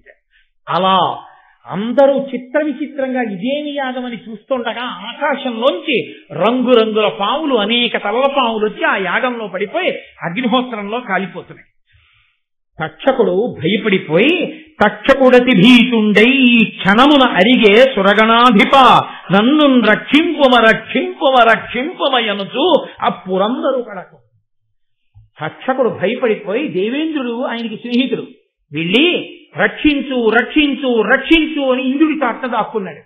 ఇంద్రుడు బ్రహ్మగారు చెప్పిన మాట విని కొన్ని పాములు బతుకుతాయన్న మాట విని, ఆగరా కంగారు పడకు, ఆ యాగాన్ని ఆపుతాడు ఒక బ్రాహ్మణుడు వచ్చి, నువ్వు బ్రతుకుతావు, అలా కూర్చో, బెంగ పెట్టుకోకని చెప్పి ఆయన ఆ తక్షకుడిని ఇంద్రలోకంలో కూర్చోబెట్టాడు. ఇంతలోకే మహానుభావుడు వాసుకి గబగబా పరిగెత్తుకుంటూ చెల్లెలి దగ్గరికి వెళ్ళాడు. వెళ్ళి, అమ్మా, ఈ మహానుభావుడు జనమేజయుడు చేస్తున్న యజ్ఞంలో నీ సోదరులమైనటువంటి మా జాతి అంతా పడిపోతోంది, ఇప్పటికే కొన్ని లక్షల పాములు కాలిపోయాయి, వెంటనే నా మేనల్లుడైన ఆస్తికుణ్ణి పంపించమ్మా, నీ పేరు జరత్కారు, నిన్ను జరత్కారునకిచ్చి వివాహం చేసింది మీ ఇద్దరికీ పుట్టే పిల్లాడి వల్ల సర్పజాతిని కాపాడడానికి, కాబట్టి వెంటనే నీ కొడుకుని పంపు అన్నాడు. అంటే కడవడి మున్ను స్నింగడు కొని పడినవియు కాని కద్రాసుతులం పడనీకింక అవశ్యము నుడిగింతును సర్పయాగ మోడకుడింకన్. మీరు బెంగ పెట్టుకోకండి, పడిపోయిన కద్రోపుత్రులు పడిపోయారు, మిగిలిన వాళ్ళని రక్షించే భారం నాది అని ఆస్తికుడు బయలుదేరి జనమేజయుడు చేస్తున్నటువంటి ఆ సర్పయాగశాలలోకి ప్రవేశించాడు. ప్రవేశించగానే మహాతేజోమూర్తి ఆ ఆస్తికుడు నడిచొస్తుంటే రాజు ఋత్విక్కులు అందరూ ఆయన వంక చూస్తున్నారు.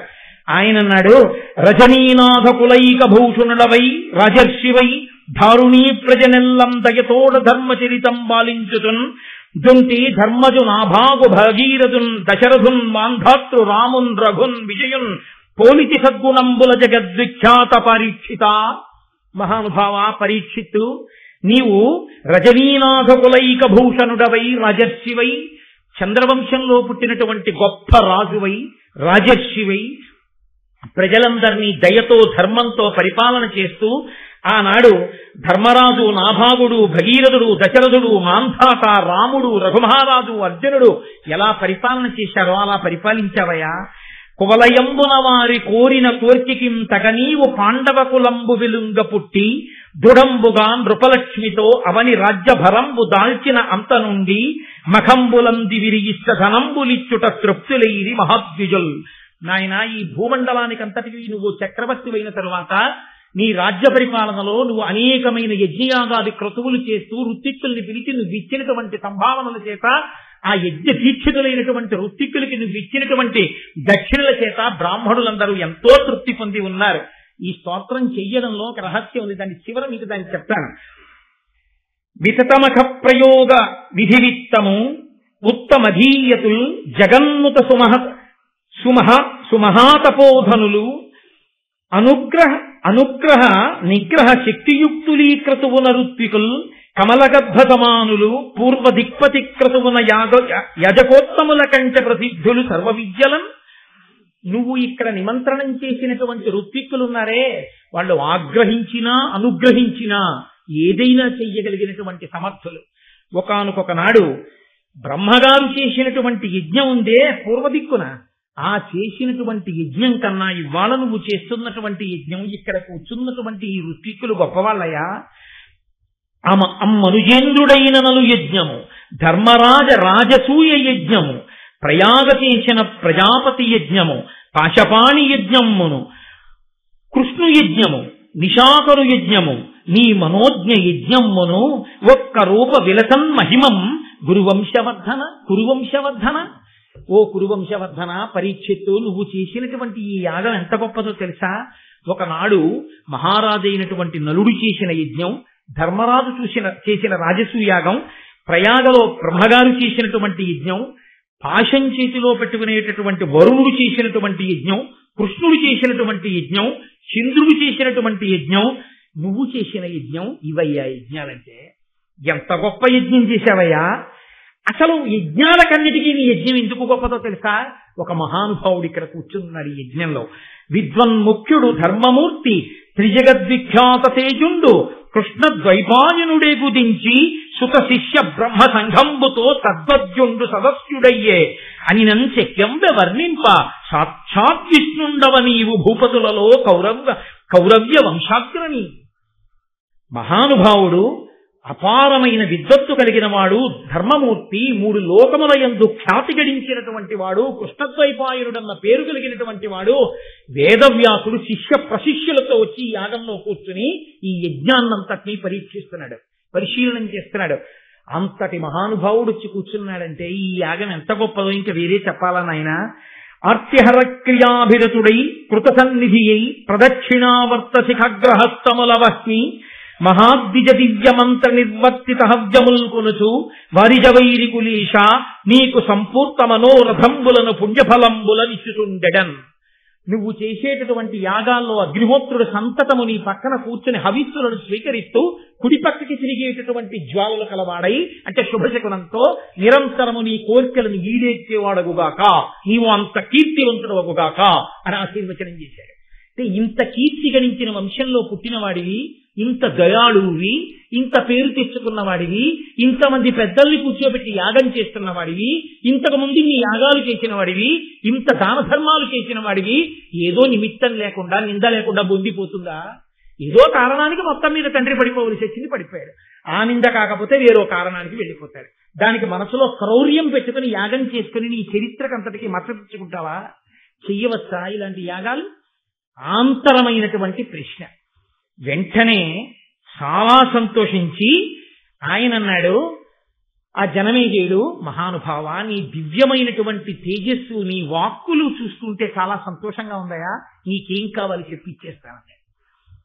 వెంటనే ఆస్తికుడు అన్నాడు, మానిత సత్యవాక్య అభిమన్యు గుణోద్వ శాంతమన్యు సంతానుడవై దయాభినిరత స్థితి నీవు మదీయ బంధు సంతాన మనోజ్వరంబు పరతంబుగా నాకు ప్రియంబుగా మహోర్వీనుత సత్వయాగముడి వింపము కావుము సర్వసంహతిన్. నీవు నా బంధువులైనటువంటి సర్పములన్నీ ఇందులో పడిపోయి ఇలా కాలిపోయి మరణించకుండా వాళ్ళ మనోవేదన తీరేటట్టుగా, నేను సంతోషించేటట్టుగా నీవు దయతో ప్రాణుల పట్ల కక్ష పెంచుకోవడం అనేటటువంటిదే విషం, ప్రాణుల పట్ల దయ పెంచుకోవడమే అమృతం. కాబట్టి నాయన నువ్వు వేరుగా అమృతం తాగక్కర్లేదు, దయతో ఉండడమే అమృతం తాగడం. కాబట్టి ఆ కక్ష అన్నది పక్కన పెట్టి దయ అన్నదాన్ని నీ మనసులోకి తెచ్చుకో. ఎందుకు ఇంతమందిని కాల్చాలి, ఒకణ్ణి చంపినందుకు ఇంతమందిని చంపడమా అన్న భావనతో ఆలోచించు, నీకు చంపబుద్ధి. కాబట్టి పరమదయతో ఈ యజ్ఞాన్ని ఇక్కడతో ఇంకా ఆపు చేసి, చనిపోయిన వాళ్ళు చనిపోయారు, ఇంకా ఇప్పటికైనా ఆపితే నా బంధుకులం, నా తల్లివైపు బంధువులు సర్పాలు, మిగిలిన వాళ్ళు సంతోషిస్తారు. అనిన సదస్యులందరూ ప్రియంబున ఇట్టి విశిష్ట విప్రముఖ్యునకు మహాతపోధనన కుంతకు పత్రునకెద్ది ఇచ్చినన్ ఘనముగన క్షయంబగును కావున ఈ ద్విజనాథు కోర్క పెంపున వృధసేయగాతకదు భూవల ఈశ్వర ఇము నిమ్మితో. ఇటువంటి మహానుభావుడు, తేజోమూర్తి, తపశ్శాలి అయినటువంటి వాడు సభామంటపంలోకి వచ్చి నాకు ఇది కావాలి అని అడిగితే అది ఇచ్చినంత మాత్రం చేత అక్షయమైనటువంటి ఫలితాలను ఇస్తుంది. అంతటి మహానుభావుడు వచ్చి యాచించడమే గొప్ప. అటువంటి వాడు వచ్చి యాచించడం కన్నా అదృష్టం ఏముంటుందా? ఇవాళ నువ్వు యాగం ఒకందుకు మొదలెట్టావు, నీ అదృష్టం పండి ఆయన ఒకందుకు వచ్చాడు. ఆయన మనస్సులో పుట్టిన కోరిక తీర్చి నువ్వు ఈ యాగం ఆపే, ఆయన మనసు సంతోషించిందా నువ్వు అపారమైనటువంటి పుణ్యాన్ని పొందుతావు. కొడుకంత పుణ్యం చేశాడా, నీ తండ్రి ఉన్నత గతులు పొందుతాడు. ఇంకింతకన్నా ఏం కావాలి? కాబట్టి ఆపేసే యాగాన్ని అన్నారు. వెంటనే ఆ యాగాన్ని ఆపు చేశారు. కానీ అప్పటికే అక్కడ ఉన్న ఋత్విక్కులు చెప్పినటువంటి మంత్రముల వలన తక్షకుడు అగ్నిహోత్రాన్ని వెదజల్లుతూ ఇంద్రుడి సింహాసనం నుంచి వేరైపోయి ఆయన మంత్రశక్తికి ఆగలేక ఆకాశంలో తన్నుకుంటూ వచ్చి హోమగుండంలో పడిపోతున్నాడు. పడిపోతుంటే వెంటనే ఆస్తికుడు ఆయనని అలా ఉండు, నీకేం భయం లేదు, ఆగు, నువ్వు పడక్కర్లేదంటే యాగాగ్ని ఎందు అన్నాడు. ఆస్తికుని యొక్క నోటి మాట ప్రభావానికి అగ్నిహోత్రంలో పడిపోతున్న తక్షకుడు తప్పకుని పక్కకెళ్ళి పడ్డాడు, పడి బ్రతికిపోయాడు. ఆ కారణం చేత ఇప్పటికీ ఎక్కడ ఆస్తికుని యొక్క కథని చెప్పుకుంటారో, ఎక్కడ ఆస్తిక మహర్షిని తలుచుకుంటారో అక్కడ ఎంత విషపూరితమైన సర్పములు తలలు దించేస్తాయిట. ఆస్తికుడి కథ విన్నవారి జోలికి, భక్తితో ఆయనకి నమస్కరించిన వారి జోలికి పాములు రావు. కాదు, అసలు వనర జరత్కారు మునీంద్రునకు జరత్కారునకు సుతుండైన మహామునివరు ఆస్తికుని ముదమున తలచిన ఉరగభయము పొందరు జనులు. ఎవరైతే ఆ జరత్కారువుకి జరత్కారుడికి పుట్టినటువంటి ఆస్తికుని వలన ఉభయ వంశములు తరించి సర్పయాగంలో పాములు పడకుండా రక్షింపబడినటువంటి ఈ కథ వింటున్నారో అటువంటి వారికి పాముల వంటి పాపములు తొలగి వారు భగవంతుణ్ణి చేరడానికి, భగవంతుణ్ణి అనుగ్రహాన్ని పొందడానికి యోగ్యమైన స్థితిని పొందుతారు అని దీనికి ఫలశ్రుతి చెప్తూ మహోత్కృష్టమైనటువంటి జనమేజయ సర్పయాగం ఆస్తిక మహర్షి వల్ల ఆగినటువంటి సందర్భాన్ని కద్రువ కృతయుగంలో ఇచ్చిన శాపం కలియుగ ప్రారంభంలో ఎలా కట్టి కుడిపిందో, బ్రహ్మగారన్న వాక్కు నిజమై పుట్టినటువంటి ఒక మహాపురుషుడు యాగాన్ని ఆపి దుష్ట సర్పములు నశించిన తరువాత మిగిలిన పాములు ఎలా బ్రతికాయో ఈ కథలో చెప్పబడింది. అంటే ఒకసారి మహాపురుషులైనటువంటి వారు కోపంతో కాని అనుగ్రహంతో కాని ఒక వాక్కుని విడిచిపెట్టేశారో అది ఎప్పుడో అప్పుడు అనుభవంలోకి వచ్చి తీరుతుంది అని మనకి అనేకమైనటువంటి ధర్మ సూక్ష్మములతో కూడినటువంటి ఈ కథాభాగాన్ని మహానుభావుడు మనకు అందించి నన్నయ్య భట్టారకుడు మనని కృతార్థుల్ని చేశారు. ఎన్ని ధర్మ సూక్ష్మములు వివరించారో మీరు దీన్ని జాగ్రత్తగా గమనిస్తే ఎన్నో చోట్ల వ్యగ్రతతో విడిచిపెట్టినటువంటి వాక్కు బ్రహ్మదండము కన్నా గొప్పదై పడగొట్టేస్తుంది అని చూపిస్తుంది. అందుకే తపస్సు చేయడం గొప్ప కాదు, తపస్సు చేసినటువంటి వాడు నిగ్రహాన్ని పొంది ఉండడం కూడా అంతే అవసరమై ఉంటుంది. శృంగి వాక్కు విడిచిపెట్టాడు, శమీకుడు అడిగాడు ఉపసంహారం చేయమని. నాన్నగారు నేను శాపవాక్కు విడిచిపెట్టింది అప్పుడే తక్షకుల్లో ప్రచోదనం చేసేసింది కాబట్టి నేను వెనక్కి తీలేనన్నాడు. కద్రువ విడిచిపెట్టింది, వెనక్కి తీలేకపోయింది. బ్రహ్మగారు అనుగ్రహ వాక్కు విడిచిపెట్టాడు, రక్షింపబడ్డాయి. కోపంతో విడిచిపెట్టిన వాక్కు భూతదయలేనటువంటి పనియే విషము. భూతదయ సకల ప్రాణులు సంతోషంగా ఉండాలనేటటువంటి మనసుతో జీవించడమే అమృతం. కాబట్టి నువ్వు అమృతము తాగి ఉండాలి అన్న కోరిక నీకు ఉంటే నువ్వు భూతదయతో, అందరి పట్ల కారుణ్యంతో, సంతోషంగా భగవంతుణ్ణి అందరి యందు చూస్తూ ప్రేమతో జీవించడమే మార్గము అని అన్యాపదేశంగా నన్నయ్య భట్టారకుడు ఋషితుల్యుడు కనుక సమస్త జాతికి ఉద్బోధ చేసి కక్షలు కార్పణ్యములు మంచివి కావని ఉద్బోధ చేసినటువంటి పరమోత్కృష్టమైన వాక్కుతో ఈనాటి ఈ ఉపన్యాసాన్ని పూర్తి చేస్తూ రేపటి రోజు నుంచి చెప్పేటటువంటి ఘట్టములన్నీ కూడా నేను ఇది ఏదో మీకు ఆ కాకతాళీయంగా చెప్తున్న మాట అని మీరు స్వీకరించద్దు. కేవలముగా ఇక రేపటి నుంచి వచ్చేటటువంటివన్నీ కూడా మహాత్ముల యొక్క జననములు. ఎటువంటి మహాత్ములంటే వేదవ్యాస జననము, భీష్మాచార్యుని అవతరణ, తర్వాత పాండవులు పుట్టడం, ఇంకా అంతా కూడా మహాపురుషుల యొక్క జననములు. మీకు ఆశ్చర్యం ఏమిటో తెలుసా? ఈ మహాపురుషుల జననం జరిగేటప్పుడు ఎంతమంది దేవతలో వస్తారు, కథలో వచ్చి అనుగ్రహిస్తారు. వాగ్రూపంగా ఇంతమంది దేవతలు ఆది పర్వంలో రావడం పూర్తవగాని 5, 6, 7 తారీఖుల్లో చెప్పుకున్న భారతంలో దేవతల్ని పిలిచిన పిలుపు వృథా అవ్వకుండా అది ఈశ్వరుడు అనుగ్రహం. అంటే 5, 6, 7 తారీఖుల్లో పక్కన బ్రహ్మాండమైన యాగశాల నిర్మాణం జరుగుతుంది. ఇంకా మీరు రోజు చూద్దరుగా నా యాగశాల నిర్మాణం అది. గాయత్రీ మహామంత్రానికి 24 అక్షరాలైతే 24 మంది మహాతేజోవంతులు గొప్పగా వేదం చదువుకున్నటువంటి ఋత్విక్కులు వస్తారు.